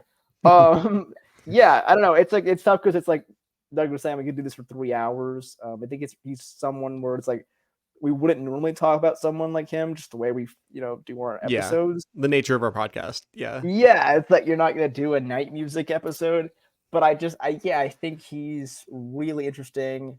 And again, like for my work specifically, I think he's someone that is incredibly inspiring and kind of I talk about someone later, but in terms of like changes the way you kind of view the image, he's top of the line for that. Yeah. Nice. K-Meeks. I thought you were going to keep rambling about it. I was, yeah. I don't know. I like listening to you guys talk about him because I haven't seen any of the movies, of course. But Ooh. Maybe we should do a Dog Star main episode someday. Right. That'd be sick. Or also like maybe just like an overall, Yeah. But it's like it's tough to do overall because he's got so many like movies. But It's like 15 hours of work. But even like he just has like endless. It's really it feels endless amount of stuff he's got. Even like if they're not like the best scans, he just has like on Letterboxd like 300 something things. But I think you could do like the top. You could do like the gist of it. We can make. If anyone is interested in a Stan Brockage episode, what's that thing they do on the one comment is gonna go crazy. The one super fan. They do that thing on the Big Picture Show where it's like they have a director, right, and then like build their Hall of Fame. So we could do like a Stan Brockage Hall of Fame. Which I think he is a very interesting thing because sometimes I'll like look on Letterboxd and look on like lists. And I think Stan Brockage ranked lists are really funny because it's like he's like ranking experimental cinema just seems so funny to me. But it's also it's funny to see. It's really dumb, but it's also interesting to see like what people put high because he just has so many things. And what Brockage is really interesting to me, and like with my work that I've been working on, it's just such a personal experience that you have with Hmm. the picture, because there are no words, and like it's not really people. It's especially with like his hand painted stuff. It's Yeah. the reaction or the kind of involvement that you have with the film is so personal that the rankings of them, or just like the ones that people like a lot, is always very interesting to me, because it's very different from people to people, which makes him very interesting as like a filmmaker, or just like that's Yeah. an experimental film in general, though. But I find that interesting. Yeah. Yeah. He's very Um, good. And it's like you said, when it's like different from person to person, it's like I think that it's interesting because I think that you might be a little bit like this too, but like a lot of our friends, definitely value his painted works over some of his other stuff. Where Yeah, it's yeah, like, and that's interesting for me because it's like for me, it's always been I've always been so fascinated by his work of photography and the way that sure. he captures like Yeah, images with the camera and stuff. So it's like he's so yeah. versatile. Well, he's a very wide range of stuff. He's got Yeah. so much work. Yeah, it's yeah. very cool guy. Shout out Stan. Shout out Stan. Maybe if anything, this episode inspires somebody Yeah, to go go watch watch one of what his Mothlight. movies. Everyone go watch Yeah, Mothlight. Mothlight. Yeah, it's like Right. 30 seconds long on YouTube, bro. Yeah, It's like- it's literally it'll really not take up your day. I promise. Yeah. No, I'm actually not to circle back, but I'm actually really excited for Doug to see After Sun. Not that it has literally anything in common with his movies, but only specifically because you kind of mentioned this thing about memories, and I think that the way that After Sun kind of tackles those ideas and the way that it presents those ideas is really fascinating. So I think maybe you'll like After Sun even more than I thought you might, because you Okay. talked about it in that way. I don't know. We'll see. But anyway, my number 4. Getting into my obvious picks. My number 4 is Kelly Riker. I love Kelly Riker. I have 3 Kelly Riker movies left to watch, but out of the 5 I've seen, which is funny because I actually haven't seen her most popular movie, but she's one of my favorite directors. I'm saving it for First last. Cow? Yeah, I'm saving First Cow for Okay. I'm saving First Cow for last. And I'm excited to get around to it. But I don't know why I'm saving it for last. It was just kind of a thought I had when I first started watching her movies. Yeah, I'm gonna save Godfather 2 for last too. Oh my god. That's crazy. I'm gonna watch First Cow, Godfather 3 first. I haven't seen any Kelly Riker movies, but I remember when First Cow was coming out, I was gonna go see it in theaters, but I didn't for whatever reason. Same thing with Everson, whatever. Yeah. But then I remember seeing a lot of people I respect call it just like a masterpiece, like a shocking masterpiece. So like I'll try not to ramble too much about her, but I do think kind of similarly to what you guys said about Stan, is that like not really a director that we'd normally talk about on the podcast, and also kind of a hard director to promote to people, because I have kind of in the past tried to put people onto Kelly Reichardt's movies, and for like the average person who whatever movies you have watched, none of them are probably going to be as slow as a Kelly Reichardt movie, like, nor will they be as focused on something so mundane. Not that the stories aren't totally like interesting to me, because they are, but she really just tells stories about just very average people and very average things, and that's but the way that she conveys it is so powerful. And our close friend Devin, who's like out fucking cinephile, he fell asleep in theaters. Yeah, that's what I mean, where I'm like, I know that Devin watches all of these movies that you guys also like, that I have never even taken, like lots of like these experimental movies that I haven't even taken the time to watch, and he still goes to see a Kelly Reichardt movie and falls asleep during it. So that's what I'm saying. I'm like, people are like, these are movies that are for a very small group of people, and she's never been commercially successful. She does not make movies that make money, and she knows that. She admits it. Like, and she also, even recently, she had that, I forget what it was, but she said something that like kind of started trending on Twitter a little bit, because people were like, who the fuck? Yeah, she was like, who the fuck? Like, she was talking about how it like ruins movies, and she was like, people were like, who the fuck is this? And I'm like, the thing that it comes down to, and I know we use like sports analogies a lot, but like I've said this about her before, she is kind of like when people talk about like the NBA or NFL or whatever, and they talk about like certain players that are maybe not as popular, but like all of the NBA respects them. She's kind of that type of person, where she's like your small favorite players, market, like your favorite player's favorite player. Drew Holiday. Yeah, she's like the Drew she's Holiday like your favorite player's favorite of player. Like, it's like filmmakers. everybody else who is a director, like American directors can speak so highly of her, and they all adore her and think that she's amazing because she is. The average person has no idea who she is, though, of course. But yeah, she just makes like the most human films, and they're always about like they're always very good character studies about working class people that really like reflect our society in a way that is super powerful, despite them being so narrowly focused. And she just rocks. Like, I don't know. It's again hard to recommend. I don't even know what movie I would recommend because I don't think there's one that's easier to watch than the others. So like if The you one to have any recommend is interest, probably just First Cow. I And that's the what you haven't ones seen, right? yeah, right. Well, I out of the ones I've seen, I think the one that I might recommend is Wendy and Lucy. Okay. Specifically because one, it's a dog movie. People love to cry over dog movies. Marley and Me. So maybe listen, if you think Marley and Me is sad, you do not like Wendy and Lucy is Is so Marley much and more Me a emotional. real movie? Like, I don't know. Yeah, it's Owen Wilson's in it. No, I mean, No, yeah, like, but that movie doesn't, like, I've always heard about that movie, but it just doesn't, like, I know it's it doesn't a real feel like it movie, exists. but it's just kind of, it's more of a joke than like a. Yeah, no, but Oh, okay. So yeah. you know how like you know how people are obsessed with Marley and Me, and everybody loves it because it's this big emotional thing. Wendy and Yeah. Lucy. If you're one of those people who loves Marley and Me, and you even want to give Kelly Reichardt a chance, Wendy and Lucy is both way more emotional and a way better movie. And it's also, I think it just has a lot of Kelly Reichardt's like best and most obvious features for people who are just getting into her, because it is just like this working class movie about a working class, but like a struggling working class person. And there's also a dog that's really cute and gonna make you cry. So watch Wendy and Lucy if you feel like getting into Kelly Reichardt stuff. Anyway, I guess your number 4. You went Mike Mills, Kelly Reichardt. Well, Richard Linklater / Mike Mills. Oh, sorry, I forgot. Yeah, Richard Linklater, Kelly Reichardt. Reichardt. Yeah. Sorry. Okay. Yeah, so my number 5 will Stan Brockage. And we're gonna shift gears a little bit. I'm probably gonna steal from Owen again because we're whatever. Oh gosh, is it gonna be his number 1 too? If you do 2 and 1 and you're 4 and 5, that would be okay. No. I'm not that dumb. No, I made my list a little intelligently. There's some people I wouldn't have put on anyway, but I definitely was gonna put on because of you guys. Don't do it. My number 4 is Francis Ford Coppola. Oh, okay. Yeah, that's my 4 as well. Okay. Yeah, fucking, I mean, oh man. I mean, what is there that hasn't been said about Francis Ford fucking Coppola? Wait, did I ever say my 5? Oh, I don't think you did. What is going on? I think we skipped over. No, well, to be fair, we skipped over your 5 because you did your number 2 as because Brockage. Doug said my 2, yeah.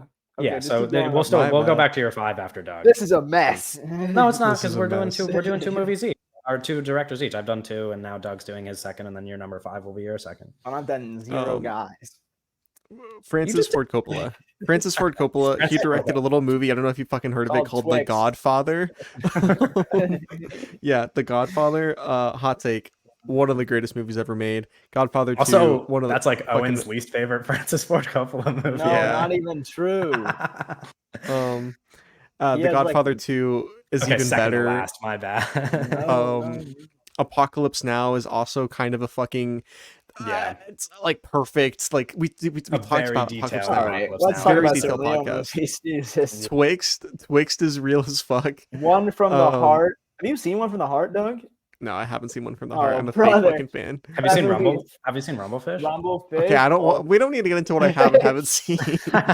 Petro, like these right. No, okay, talk about the movies you have seen. Without Youth. Yeah, no, Owen, you go off. Talk about his real fucking shit. Talk about One from the Heart. No, I mean, he's a guy that it's like, Doug, I don't know if we said this on camera, but old fucking white dude, been around forever. And the oldest white dude other than Martin Scorsese, maybe. Like the thing with him is it's a little thing called late style that you love to see, because he comes out of the gate pumping. You know, and then we go into this weird era. You know, you make a film called The Godfather.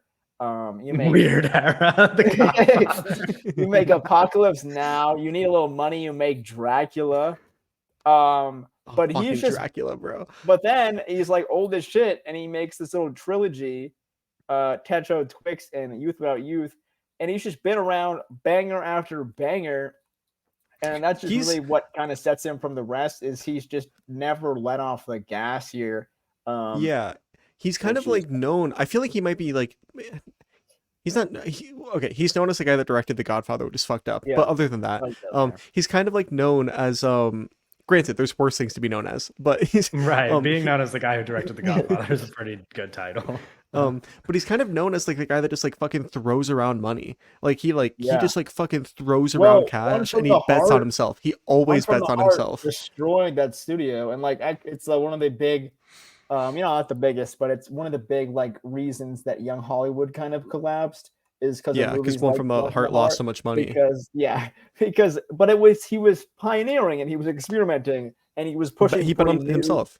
Yeah, he was was pushing for a new kind of filmmaking, and it was a really big like studio set. Like he rebuilt like Las Vegas, and there's all these big sets, and it looks beautiful, and it worked. It just didn't make money, which is why that stuff doesn't happen anymore. Like it's one of those things where it's like, hey, he did a really good movie and he experimented and he pushed the medium, but it wasn't commercially successful, so it didn't change the way that film, is as we know it. But when we're looking back and we're looking at just pure like whatever, he's the guy because of the stuff like that. Yeah. We're not counting checks here. We're counting, fucking bangers. No, we're not counting check. Yeah, this isn't a money making competition, bro. Yeah, exactly. We're talking It's about fucking art, brother. And Francis Ford Coppola is like, I mean, the art. Yeah, like He's even the if you guy. don't love his movies, bro, I think he's like you have to respect him. He demands so much respect because it's like he throws around so much money, right? And he's not worried about losing it. He's like I'm a fucking artist. I make good fucking movies. Yeah. Like it's gonna work Well, out. that's the thing is like, for him, he's just so fucking good that it's like because it's like certain guys will be really good, but kind of just I don't know. There's this like level of him risking it and just being really talented that combines into something. Because you'll have really talented filmmakers that just won't ever work with this kind of money because they're not risking it. You kind of have to give a little to, and but also making really big expensive movies is like a totally different thing. It's like a different skill. It's like Robert Eggers after he made The Northman. We didn't touch on this, but he said that like because The Northman had like an $80 million budget, and he was like, I just didn't have fun doing that. It was not enjoyable. We talk about M. Night all the time, and M. Night, famously is like, I never wanted to make big movies, and I don't want to do that again because that's just too much, and I don't want to do that. Yeah. And so again, like Doug was saying, there's a level of kind of talent, or I don't know what the word would be for it, like competence, like skill. It's a different confidence. It's a different kind of filmmaking that you have to like be able to do, or there's a level of control that the director needs to have of all these different moving parts that it's just a whole other ball game. And he's kind of the guy for that. I mean, you have other people similar kind of era that worked well with big sets and stuff like that, but there's no one that did it like Francis Ford Coppola. There's nobody that has ever done it like Francis Ford Now Coppola. episode we talked about it with Hearts of Darkness. Yeah. A lot of that is shown in the documentary. Go listen to our Apocalypse Now episode if you like this, because it's like this, but this might be structured for 3 This hours. might be the record for most times we've referenced a previous episode on the podcast. And then go listen to our really like messed up Quicks episode with Seth. Right, that's true. Yeah. But I'm speaking of the Hard Darkness documentary. I recently saw like George Lucas interviewed for Megalopolis thing. That's gonna be an all-time doc because it's gonna be like it feels like it's almost like a swan song documentary of like his whole career. We're gonna get like this big. Yeah, it's gonna be so big. It's gonna be so fucking bro. Megalopolis. I'm tearing up just thinking about Megalopolis, bro. It's like this is gonna be the movie. This is gonna be the fucking movie ever made. Yeah. Adam Driver, come on. Shia LaBeouf, come on. My Francis Ford Coppola question was gonna be if Owen likes The Outsiders. Oh yeah. Isn't Karate Kid in that movie? Yeah. Ralph and Matt Dillon. Those are my guys. You haven't seen The Outsiders? No. Oh shit. Okay. My understanding is that Rumblefish is just better Outsiders. Okay. So I'll watch it. I'll watch it one day because I want to watch all those movies. One day. It's just like a thing I want to do. But he's got a lot of stuff to watch. Yeah. You know. Who's your number 5? Oh, okay. So I was going through this, and I was like, 4 was pretty solidified for me, and then I had like names after names, and I left some people off because we, whatever. And I decided to go with Gus Van Sant because Okay, I thought he might be. yeah, this was expected. It just made sense. It kind of was like, yeah, like it's silly to do numbers, but it's like it just kind of added up like that. It was like, and also when you guys were talking about like filmmakers that kind of just like doing what you want to do sort of thing, I think for me, like there's just like, because I don't know, I'll watch a movie and I'll be like, oh, this is really interesting. I just like kind of not how I would do it, or like looking through the lens of my eyeballs, I would just do little things differently. I think with something like Jerry, it's just kind of a movie that like speaks to me in that way. That's why it's like a 5-star for me. Also like something like Psycho 98 is just such a fucking psychotic movie to make, that I kind of like just am tapped into. Also, like it's funny, he's got a Boston movie, which there's that. Good Will Hunting, which I think Good Will Hunting is always interesting because he talks about it as like this experimental film, because he's like, I made all these weird movies, and making a studio movie is like the most experimental thing I've done because it's just so different than how he works, which is like my favorite little thing about Good Will Hunting. He's just a guy which is like everything I've seen I really liked. He's got some stuff that I just haven't seen yet because he's just got a bunch of stuff. But yeah, I think with like the Ari Aster, Mike Mills thing, this is kind of my guy here, where it's just like the stuff like Paranoid Park is a very me thing. He's just a lot of me movies, and I just think he's extremely talented. And it's not even just me movies, the way that he's like approaching things. It's a combination, because I think Brian De Palma for me, which we'll get into later, Brian De Palma for me, like thematically is like very attuned to what like I'm about. Like everything he does with the camera is very like how I want to work. But Gus Van Sant like speaks to me more as a person. Which is like, but there's a combination of it. It's like, so you might even say like that Brian De Palma speaks to your mind and Gus Van Sant speaks to your soul. Yeah, but you might say that. The thing is, where it's the reason why Gus Van Sant makes the list is because he does the combination of both. I don't think he's as good as De Palma in terms of like thematically, but I think he's also just interested in things that I'm interested like with Jerry. Jerry's the perfect combination, and why it's a 5-star movie for me is because it's a combination of like personal, like just how I like view things, and thematically like how I view things. That's like the perfect marriage of like interested in how I want to shoot movies and how movies work, and interested in like people and how I like and treat that. So I think Gus Van Sant's the perfect person for that, which is why he's my number 5. Nice. Okay, so we've wrapped around now to my number 3, I guess. Yeah, we've all done 2 people. Okay, all done 2. Yeah, I've done 3. Have you? We'll get that. Don't worry about it, Kevin. Technically, it doesn't matter. Okay, my number 3 is Spike Lee. Spike Lee has a huge filmography, which I have not even tackled wholly yet, but not my cup of tea. He's I thought you were saying that, but then I remember that he said that. Okay, I love that. I was like, cup of tea. That is one of the best. That is one of my favorite like interview moments silly. Ever. He's great. He's awesome. He's made 2 of my favorite movies ever. One of them being like my second favorite movie ever. Do the Right Thing is masterpiece in my eyes, at least, and like by most people's measures, I'd hope. I mean, it's like kind of just like a perfect movie. I had a conversation the other day where somebody was asking me for like movie recommendations, and then like they brought up this conversation of someone like talking about what like all these like like basic movies that people call like the quote unquote best movie ever, right? Like kind of like Shawshank's number 1 on IMDb and stuff like and I talked about it's not really something that I would ever like quantify, but if somebody were just gonna like force me on the spot to pick one of those, Do the Right Thing would probably be my answer for like the best movie I've ever They, seen. like force you to like watch like what do you mean? Force you to pick a good movie? No, like No, force you them to to pick like like what you greatest think movie ever made. greatest Like, movie ever yeah. made. Like I would Oh, probably answer would Do the Right Thing. okay. Because obviously it's my second favorite movie. I'm not gonna say What here. do you like say? Like, what's your like It's- go-to movie? If, like a normal ass person asks you, "What's your favorite movie?" That's a good I mean, question because this comes out at work a lot. Like if you ever get a Yeah. job, Oh, I think like if when you you ever have get a to like job, when you you're have to gonna like kind of well, like it's like confront this. even lie at to like people. school, even at like film school, I feel like I'm like I don't know what the fuck you say.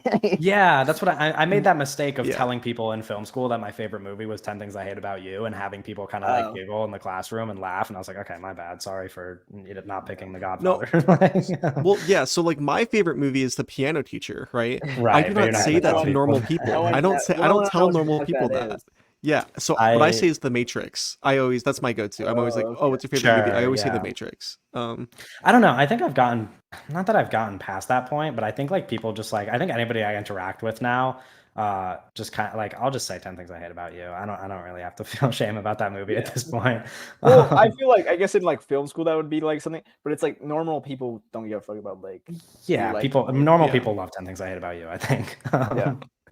Yeah, I don't know, but like I was saying, like Do the Yeah, Right Do the Right Thing is kind of like that movie that I would like if I was forced to pick like what I think is really the best movie I've ever seen. I probably would lean towards Do the Right Thing, and that is like in addition to the fact that he made Malcolm X, which is also one of my favorite movies ever, and also one of the best movies I've ever seen. And then he's made a handful of other movies that I just Old like, Boy. really Bamboozled. like. I mean, we all watched Bamboozled together. The three of us watched Yeah. Bamboozled Oh, together. that was so fun. Fantastic That was movie. so fun. Yeah, That movie fantastic rocks. movie. I wish we would. I wish we would have like just recorded us watching it together and then, like. Well, just, like, we'll posted talk it. off That mic would've been about cool, this, but me and Owen have an idea. Okay, yeah. We'll talk about it. But I think I know. I what was you're about to talking say about, something but, crazy. yeah, no, I just think he makes very, very good movies. Obviously, his movies are extremely political, which is something that I lean towards in all the movies I watch, but few Yeah. people do it as good as Spike Lee does. And yeah, I don't know. He's just like, it's hard to even talk about Spike Lee, I feel like. But So yeah, Spike Lee is awesome. I didn't consider him because I haven't seen enough of his movies. Like I've seen Yeah. Do the Right Thing. I haven't seen Malcolm X. I haven't seen She's Gotta Have It. I haven't seen, Right. Well, that's what I'm saying. It's like it's one of those things where it's like Usher he's already so high on my list, and there's so like he's made so many movies, and he also is in so many areas. Like I know he has like amazing documentary work that I haven't even gotten into, and I love documentaries. So like there's so much like he's made like I don't know like 80 movies or something, like 80 feature films. So I don't know when I'll watch all of those. Like I've only seen a handful, but even in that handful, like I already know how confidently I feel about him. And I think I don't know, like a lot of his movies get viewed as like misses. Like people talk about obviously his Old Boy remake, which like whatever. I like who cares? You seen It's it?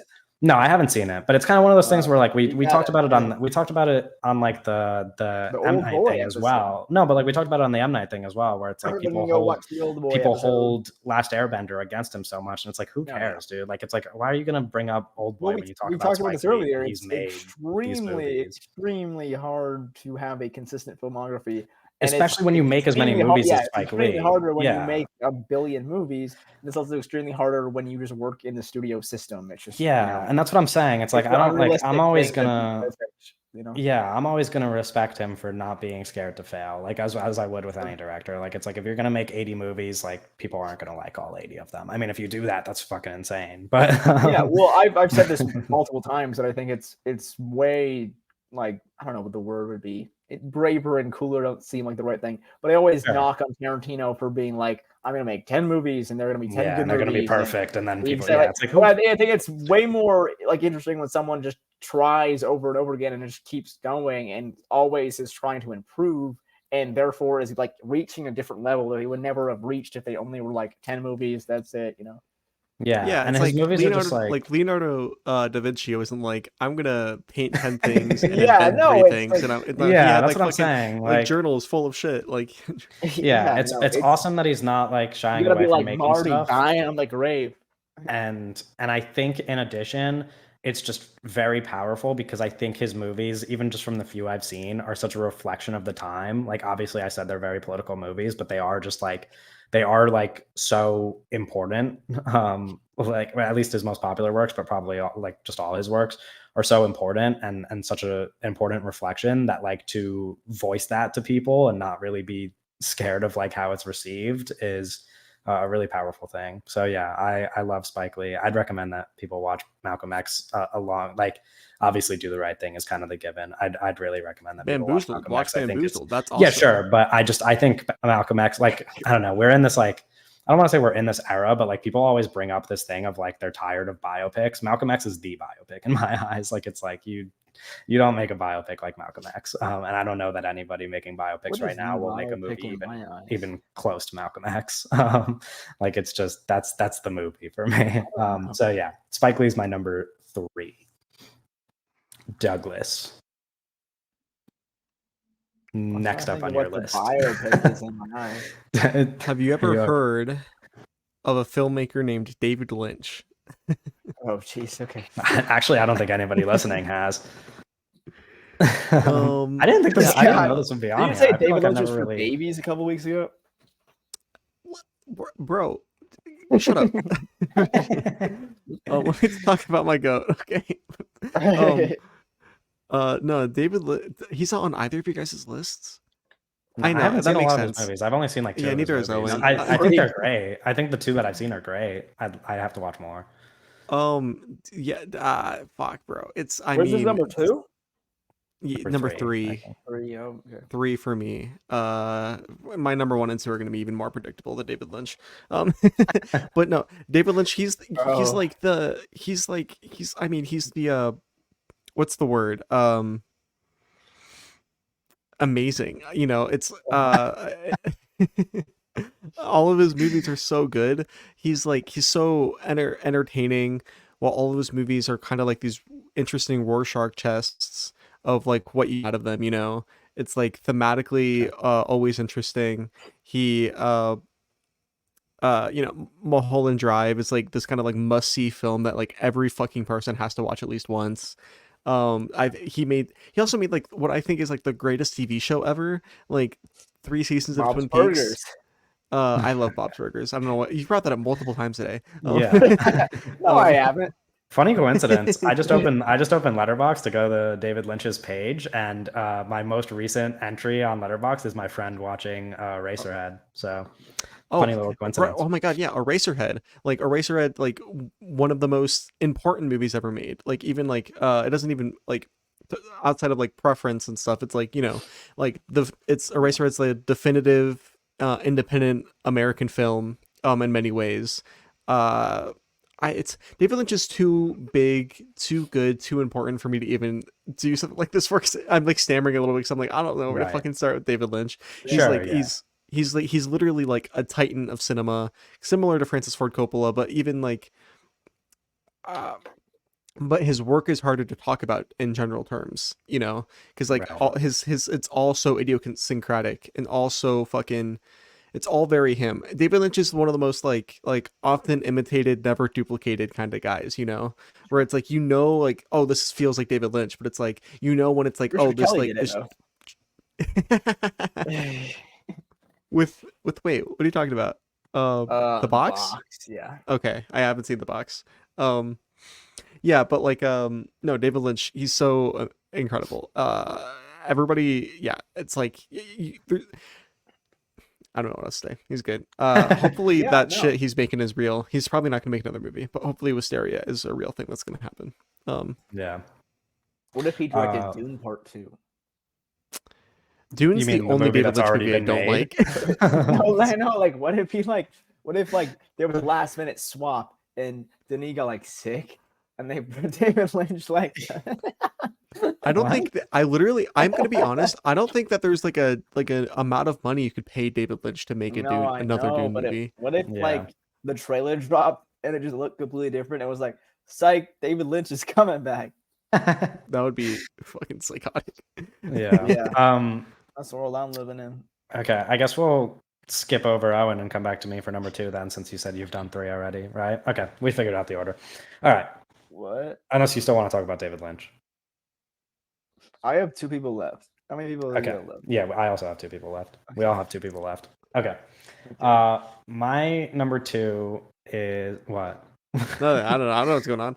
My number George 2 keeps is robbing me, man. a recent addition to my list of favorite directors, Eric Rohmer, who I was referencing before when I said that Eli Richard Roth. Linklater took inspiration from him, because I saw Oh, that okay.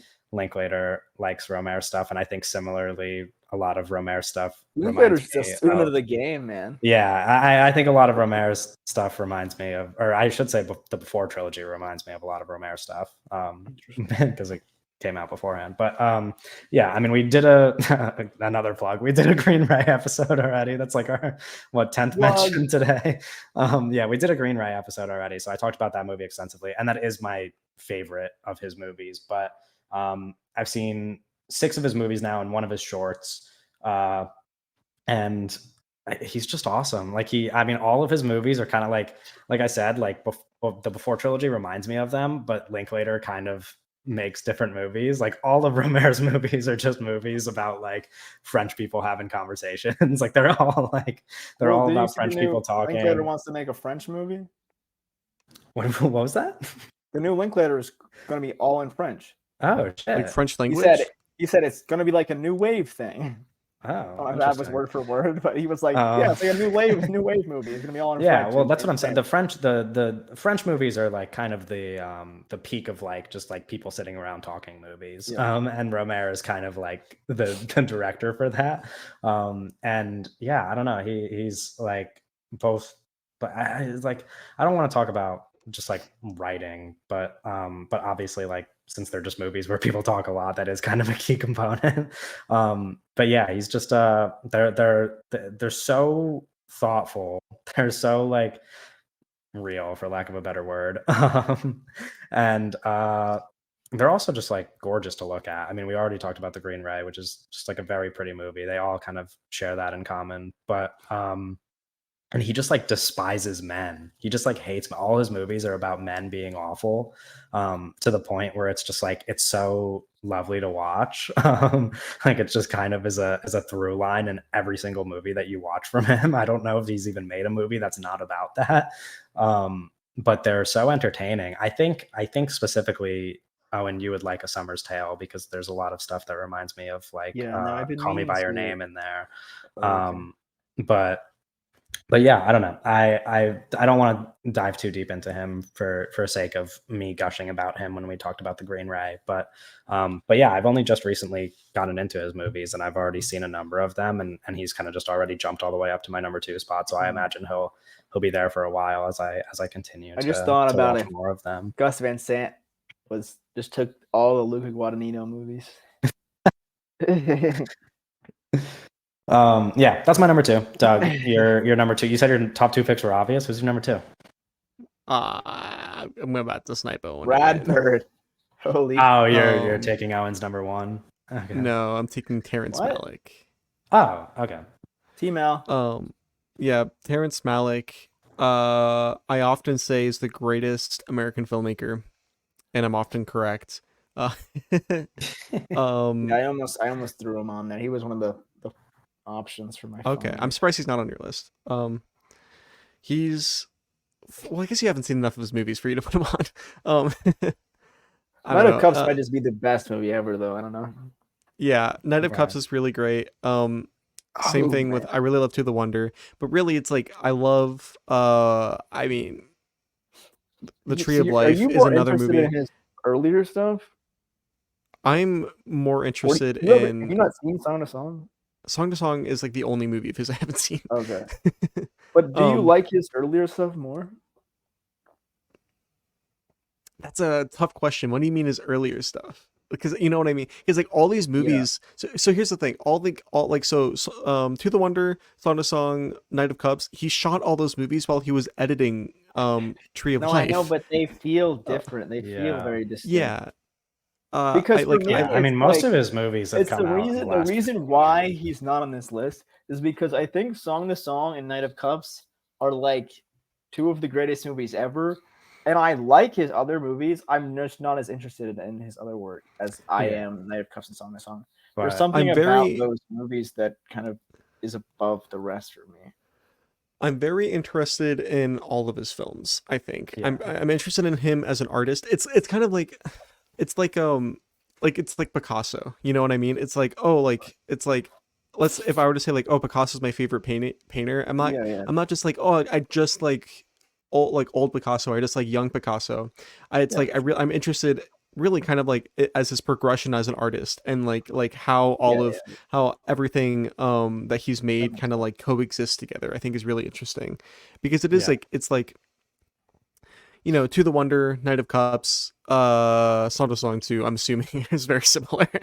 um, Yeah. they're like they are different, and they are kind of like these pache picaresque, not picaresque isn't the right word, but like, you know, like these like just like looks at, you know, famous people walking around and stuff. Sure. Whereas, but like my most, you know, I think his best movie is The Tree of Life. Tree of I think Life. it's maybe some, you know, some days I think it's the greatest movie ever made. And I think The Tree of Life is something that colors the way that I think about filmmaking more than any other movie maybe. Cuz and The Tree of Life I think is also interesting companion to some like to like Stan Brockage works too. Like I think that like Tree of Well, I Life think is it's kind of on like, record that there's some inspiration there. I mean, it makes a lot of sense, you know. Yeah, like because like Tree of Life and Dog Star Man, or Tree of Life and like Anticipation of the Night. Like I think there's shared DNA between like the structure and sentimentalities of these movies and the idea of memory, um, the visual idea of memory and stuff. You know, Terrence Malick is fucking awesome. I think I'm really excited for his next movie, too. Yeah, I need that. I don't Yeah. know. He was one of those Yeah. people that I was referencing when I said that, like, if we did this months down the line and I had seen more of their movies, then they might make my list because, yeah, I like only just recently started watching his stuff. But I think about Song to Song a lot. Like, out of all the movies I've seen in the past couple months, I don't know if there's a single one I think about as much as Song to Song. I want to rewatch it really bad. I almost just rewatched I it think like the about day Night after of I saw Cups it. almost But every day. I Well, yeah, that's no, how that's yeah. which is I interesting think about The because Tree of we Life talked about literally every that. day. Yeah. We Like talked about I don't know who we're talking about. We were talking about Brockage with the different, like how different people like yes. different. Yeah, we're talking about Brock, like Yeah, the painting and like I the think photography. And Malik is very much like that. I think he has Mhm. like his differences. Everyone kind of gravitates towards something in his filmography. yeah. Yeah, I think Which all I mean, yeah, I feel like it's that's any great artist will have something like that. But yeah, but like I don't know of any filmmaker, any popular kind of like filmmaker, for lack of a better word, popular, has any like yes, such a radical transition into late style as Malik. oh yeah, You which know, we also talked about that earlier. The late style is a great thing. Love late yeah, style. late style is But very yeah, he's interesting. like the guy when Um, you think about late style.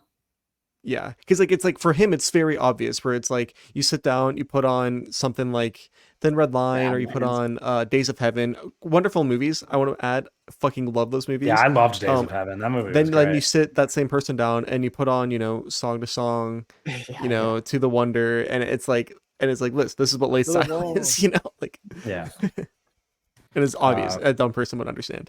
yeah. Okay. Oh, Got all and your my number dumb two. people. I'm actually curious what your number two is because yeah, I also thought I already Malik said would my be on number your two, list so we're on my somewhere. number three. Oh, okay.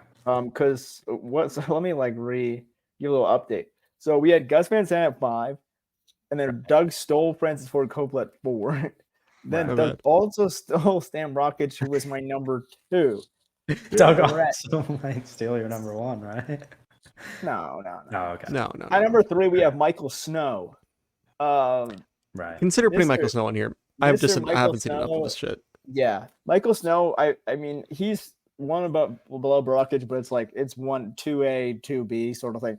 They are very hand in hand, and like everything I kind of said about Brockage is very similar to how I talked about, or we'll talk about Snow. I think they're both like Wavelength. Watching Wavelength was like a very formative experience for me. I think that like rewired my brain for the better. I talk about him all the time. I think he's like, you know, as he's my third guy here, he's one of the most important filmmakers to ever film make. I think he's very, very special. And I'm gonna see Wavelength in theaters like on Tuesday, which like I'm stoked for. That's so fucking. It's so on fucking 16 cool. millimeter, which is like so cool. So is this. It's like one of the funniest movies ever made. He's really interesting, and I just for people like Brockage and for people like Snow, and especially like people listening who don't normally like or don't even know what structuralist yeah, cinema don't even know is. what Like, this is. There's just there it's just a whole like different way of looking and interacting with the form. And recently Mark Scorsese had like a talk and he briefly mentioned wavelength, and I haven't gotten to that part yet. I watched like an hour of it. I don't know where it is. I'm still looking for maybe that Seth part. made it up. Like, No, because I know it's in there because I've gotten multiple people like telling me about this. So I know Okay. it's in there. I just have to like watch the whole thing. But what I was talking about for that is I think people like Snow and people like Brockage, and we mentioned quickly that Tree of Life was inspired by Brockage. But I think it's important for anyone interested in films to like watch these things. I think if this is like the groundwork for everything, this is like yeah, there's a reason why Wavelength is yeah, on a lot of like film school syllabuses. Like, yes, you know, because it's so important. And I think about I talked about this in class recently, but I think it's very similar to like silent films in the way that like nothing exists without these like experimentation. Because early silent films are just experimental films basically. Yeah. It's like a new form, you're experimenting with it. So all experimental film is just like it exists on its own as like a very powerful thing, but can be taken into so many different ways, and it can be used in like so many different ways. And it's kind of a film is such a new form, it's such a new medium that it's an endless thing, and so much of experimental film seems like old because it just experimental filmmakers aren't it's a tough thing because like a lot of experimental filmmakers will like make films their whole life and then they'll die and then they'll be recognized later. It's just how it goes. It's like it's like similar to when Kevin was talking about Kelly Reichardt. It's not like they're big, everyone knows them, household name people, but I think they're like they're the most important filmmakers to ever work because they're like redefining the form and showing the capabilities of and pushing the boundaries of what is possible within the medium. And he has tons of films as well as we talked about Brockage, just a ton of films. Less films than Brockage, but maybe perhaps more important films.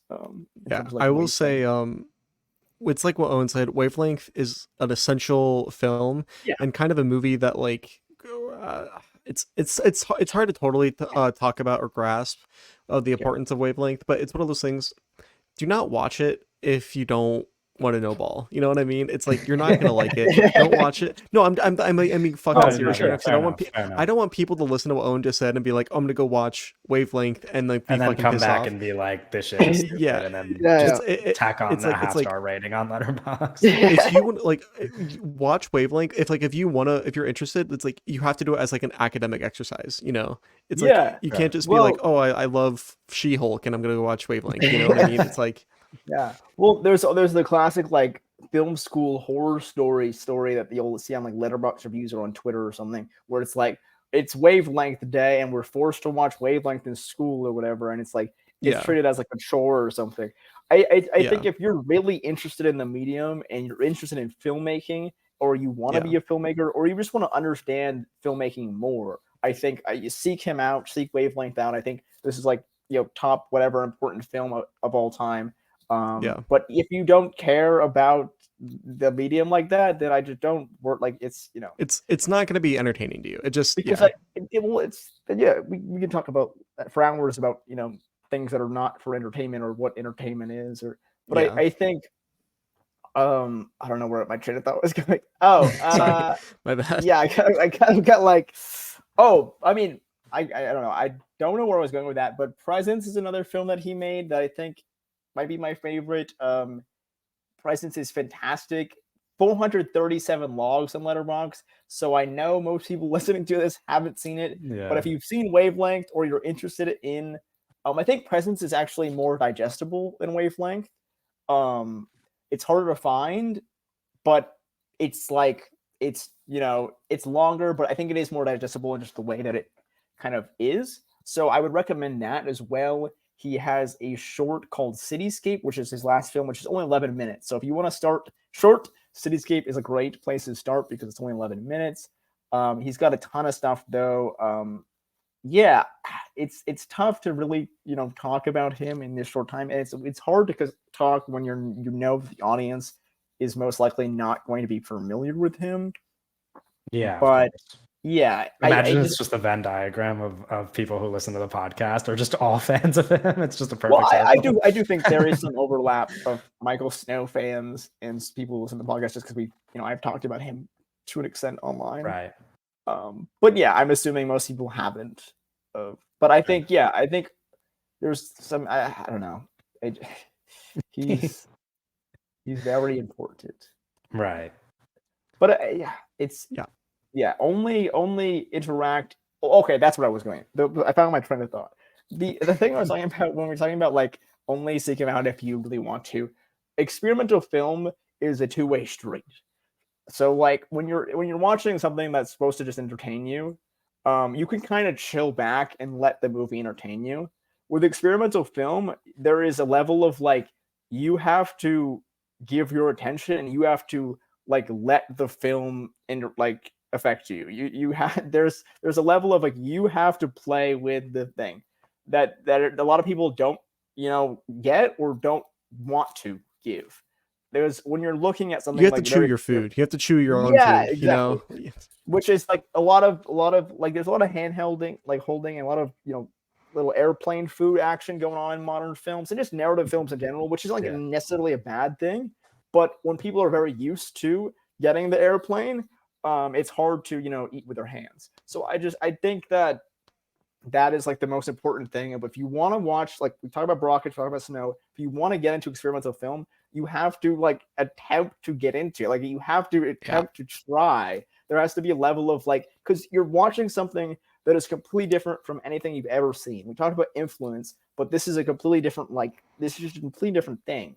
So you have to like attempt to like I don't know, but you get it. Meet it on its own terms, like there. It's not you don't get mad at whatever wavelength for not being something else. Just it's like it is what it is. Like the biggest issue is that I even see it on my own fucking reviews. It's like there's no characters, 0 out of 10. It's like, well, that's it's just silly.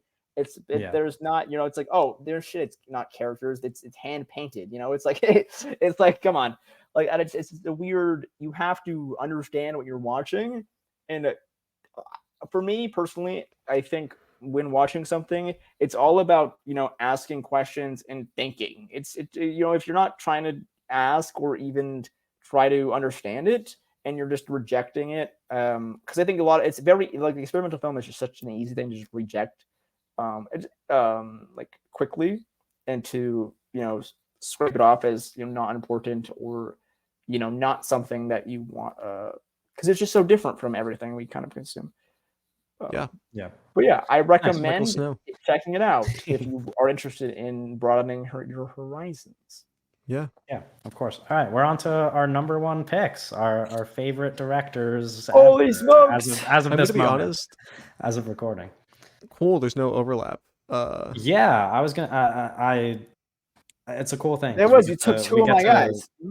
No, yeah, that's true. But still, like all in all, throughout the episode, we've been able to talk about a lot of directors, which for the people listening, hopefully they get some people to watch as a result. But we're giving free ball out. Yeah, we're giving free ball. My number one pick is a pick that everybody listening is aware of, I'd imagine. My number one is Bong Joon-ho.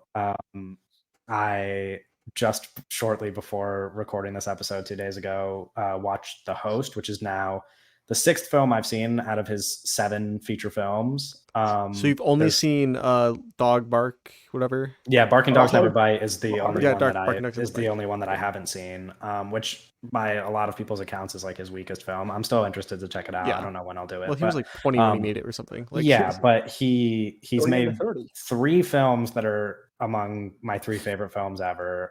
Memories of Murder is kind of like and I know a lot of people, I guess it's not a hot take anymore because I think it's become a more popular opinion to say that it's even better than Parasite, which is not a knock on Parasite because Parasite's one of my favorite movies as well. But Memories of Murder is kind of like one of the most important movies for me as far as like where I am now, because I talked about it a little bit with Spike Lee, but I think it was kind of just like one of these big movies that integrated like my desire to see social commentary in films that I also really enjoy. And I think that the way that Bong Joon-ho has kind of been able to translate a lot of this like social commentary and this like these very strong anti-capitalist ideas in his films to a pretty broad audience is kind of unheard of, and probably only possible because he's not an American director. Yeah. Because I don't know that like American directors would be able to be as strongly anti-capitalist in their messaging and probably as Warner obvious Brothers with it. ain't letting that shit fly. But he's been able to do Well, that I mean, even with but Snowpiercer Barbie. was an American film. that's what I was Like, going to say. That's what I was about to say. So, That I was like, he's been Kevin, able to do that as Chris- somebody from the outside forgot coming about in, that. like in Chris his Evans. English language movies with something like Snowpiercer, which is like, you know, an English language film on Netflix. Like just one of my favorite movies. I don't know how much how heavily people like Snowpiercer in comparison to something like Parasite and Memories of Murder, but I think it's fantastic, and specifically Memories of Murder. I could talk about Parasite, but everybody fucking knows about Parasite at this point, which is great that everybody does. Like, it's great that Parasite broke through to people the way that it did. But Memories of Murder, I think, is just kind of this like genius movie that I could pick apart over and over again. I wrote a paper about it in college that really like just made me fall in love with the movie, because I don't know that I would have dissected it as much as I did if I didn't have to write this paper on it. And I think looking into that movie and looking into some of the finer details of its social commentary, things that I wouldn't have even realized, made me realize that it's interesting how he balances this stuff that, you know, like a lot of people will talk about how Bong Joon-ho and his political messaging is not subtle at all. Of course, like it's very palatable, and it's very, you know, easy for people to see what the messages are. which is At the same strength. time, Like, yeah, I was gonna say it's a strength Subtlety for is him, dead. of course. Like, but also, like when I was investigating Memories of Murder, I was like, it's also insane how much like fine detail there is in that social commentary. Like, it's really fascinating,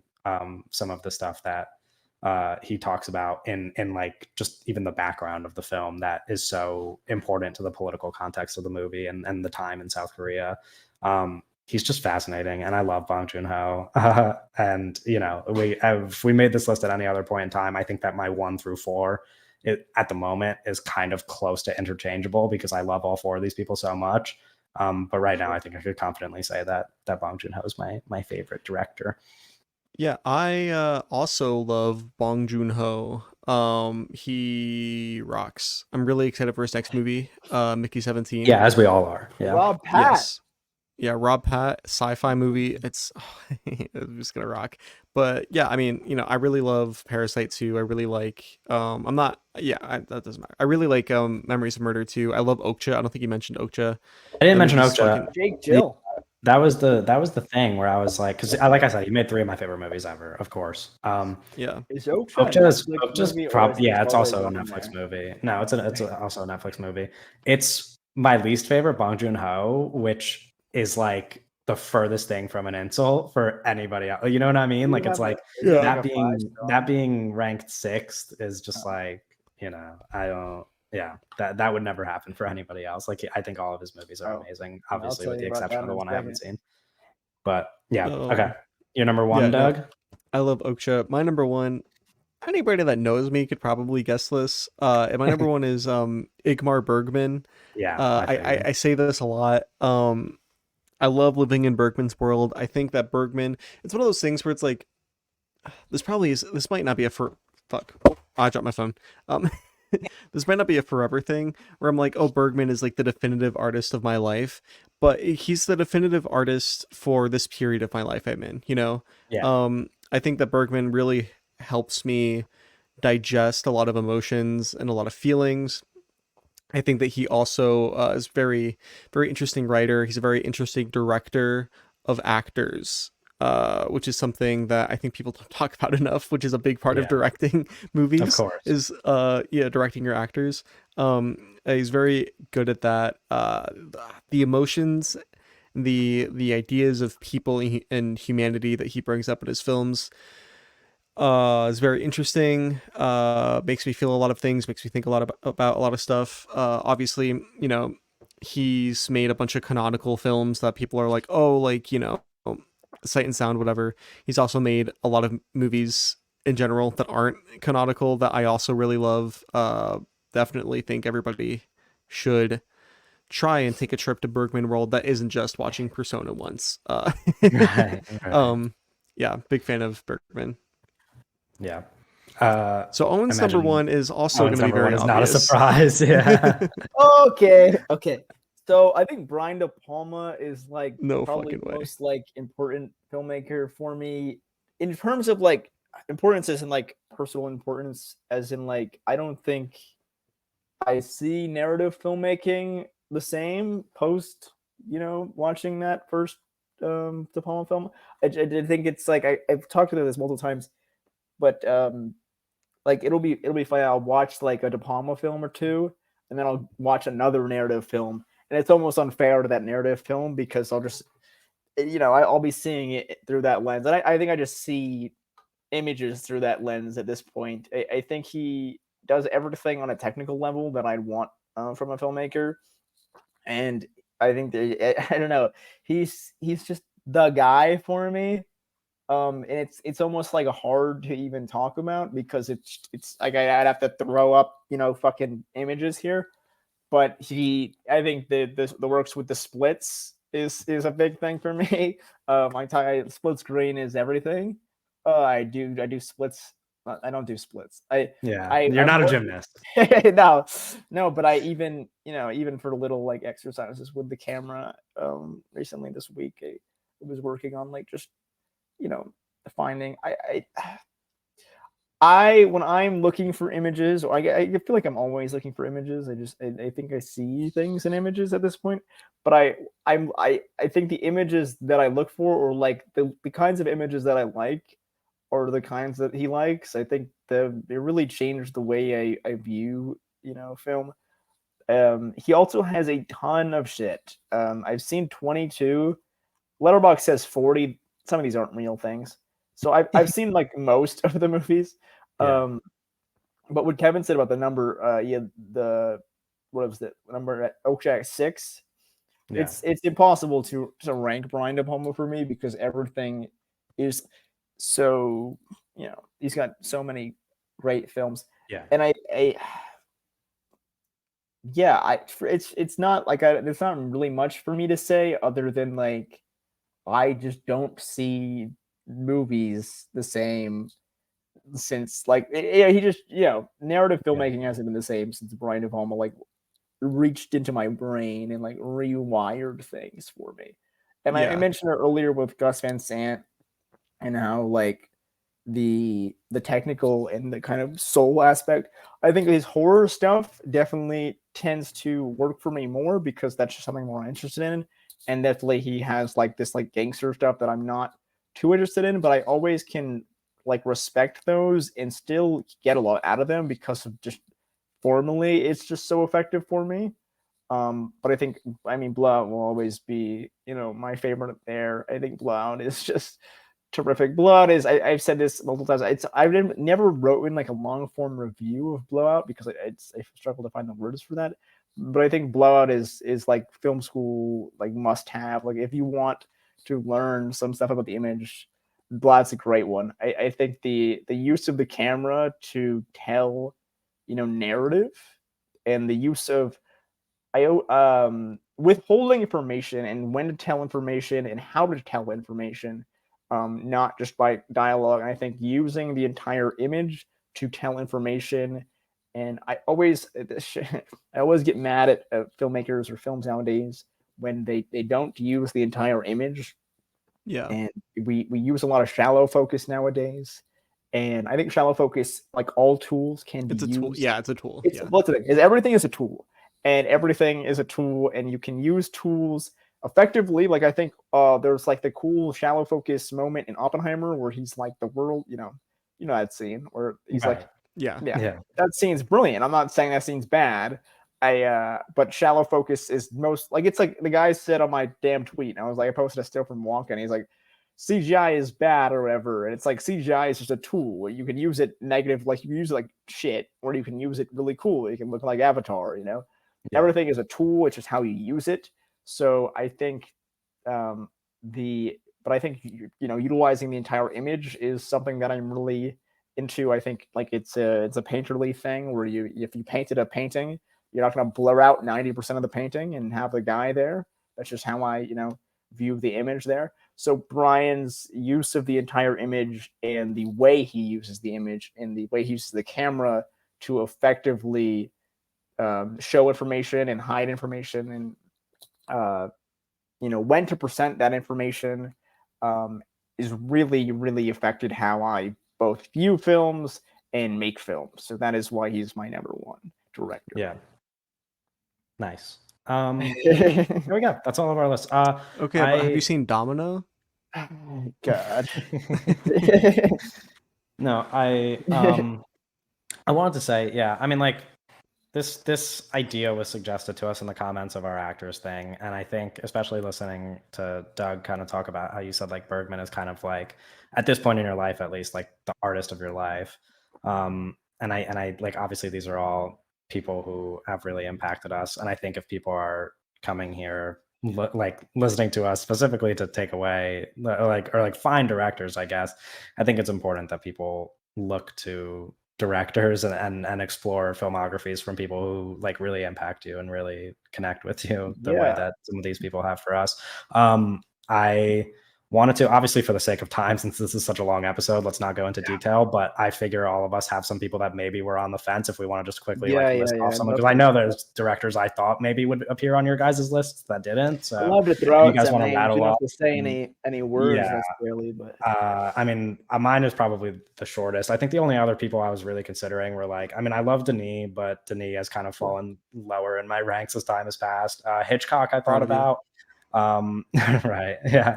I thought about Hitchcock. I thought about Kubrick. I thought about Alfonso Cuarón, who's made like three of my favorite movies, really, but just like doesn't have enough movies. And I would say similarly for Todd Field, where like I've only seen two of his movies, but I adore them. Like if Todd Field had more than 3 movies, he might be in there. And then the last one, I guess, is like Scorsese, who I'm just kind of like watching stuff right now. And David Fincher a little bit. Like David Fincher's made 2 of my favorite movies, but I don't really love David Fincher that much. What were you gonna say about Hitchcock, Owen? Oh, well, I almost put Hitchcock instead of Van Sant, and I ended up not doing it just because personally Van Sant like is affected me more. But I think Hitchcock is like, for me, because with Brian De Palma is just Hitchcock like with more like less rules. But Hitchcock is so important to me because of what he's interested in. And I think like the films and the way he explores those ideas is so important that like it's hard for me to not put him on a list like this. It's like hard for me to not talk about him because I think the ideas and that like thematically the ideas that he's interested in are like the root of everything. I think he's brilliant. Yeah, no, Hitchcock is it's like short list. It's almost the short list of most important filmmakers ever. It's silly, but it's also like I don't think it's like, oh, it's Hitchcock, the director guy. Like it's almost like we don't talk about it enough about how like important the ideas and the fact that how like wired these ideas are into cinema and just modern cinema is just the concepts that he's created are everything. Yeah. So do you have any names you want to rattle off, Owen? Any other names? Yeah. So I mean, I talked this earlier, but I didn't put M. Night because we talked about him a billion times, but he was obviously someone that I put. Malik, Doug mentioned, was going to be on. Toby Hooper, I think, is like talking about horror directors. Toby Hooper. I thought he might be on your Toby list. Hooper is one of the guys. Vincent Gallo, I think, limited movies, but I think the stuff he made was really great. Abel Gance is a silent filmmaker who I think is brilliant. Shout out Abel David Gance. David Cronenberg has we talk about vast filmographies, so many great films there. Sam Raimi, I think, is just a personal like Yeah, I affected. was thinking And then that too. James Cameron, I thought, why Yeah, not? I thought James Cameron might be on Doug's list. Did you have him as like one of the So first James guys off? Cameron was basically there, and then I threw on somebody else. Yeah, Right. no, Fair but enough. it's like with all those guys are fucking terrific things. Yeah. Do you have Might be any on the- you want to list off, before- Doug? Is there anybody? Yeah, James Cameron was like right there. Werner Herzog. If I did this on a different day, these guys would be on, and other people would be off. But Yeah, like James yeah. Cameron was right there. Werner Herzog was right there. I really, really like him, and I don't talk about him Yeah. enough. There was other guys like Kurosawa. I also almost put on. Akira I thought, Kurosawa. yeah, not- I thought he yeah. might be on your top 5. Yeah, I thought he that was. was maybe a lock almost, but Yeah, it's close. And then I also I was considering Wes Anderson too. Not super, Yeah. but like I was considering him just because I of thought about Wes Anderson as well. how strong his stuff is. But yeah, that was basically Yeah. But All right. it's like Well, it's a people. tough one because there's I don't know. We talked. Yeah, it's gonna like shift with where we're at. Yeah. Like we can do this episode again in a It's- month probably, and it would yeah. still be different, but It's a tough one. There's probably some Yeah. guy I forgot that it's like. yeah. Hopefully people enjoyed listening to us ramble about directors for 2 hours. Oh, We're not gonna man. do our like standard little bit of news. The only thing I'm gonna mention is kind of the strike stuff that I mentioned at the beginning of the episode. We don't even really need to give commentary on it. I'll just kind of give an update of the statement that SAG released this morning. It's a long statement, so I'll just read like a little bit of the beginning and then summarize the rest. But pretty much they said, it is with profound disappointment that we report the industry CEOs have walked away from the bargaining table after refusing to counter our latest offer. We've negotiated with them in good faith, despite the fact that last week they presented an offer that was shockingly worth less than they proposed before the strike began. They then go on to talk about how the companies refuse to protect performers from being replaced by AI, refuse to increase wages with inflation, or share a tiny portion of the revenue. SAG said that they transformed their revenue share proposal so that it would only cost the companies less than 57 cents per subscriber each year, and they rejected that offer. And then SAG also included that the CEOs have used bully tactics and intentionally misrepresented the cost of the proposal to the press. And then, of course, they ended their statement by encouraging people to keep supporting the strike and join the picket lines and all of that stuff. So that's a quick summary of the statement. I literally said this was exactly what was going to happen last time we had an update. Right. It's sad to see, of course, but obviously, we this has been a long episode. We don't need to talk about it in detail, but as we said at the beginning of the episode, as I just said right now, there's links to donate. The strike is going to keep going on, and that entertainment community fund is really helpful to the workers that are actively striking and can't work right now. So that link is in the episode description on YouTube and Spotify. And obviously just do whatever you can to support the strike in any way you can. If you're able to go out to pick a line, do that. But yeah, that will wrap up our episode. Be sure once again to follow us on Twitter, rate us on Spotify, join our Discord if you want to talk more about some of these directors or whatever else. And join us next week for episode 37. And we'll see you later.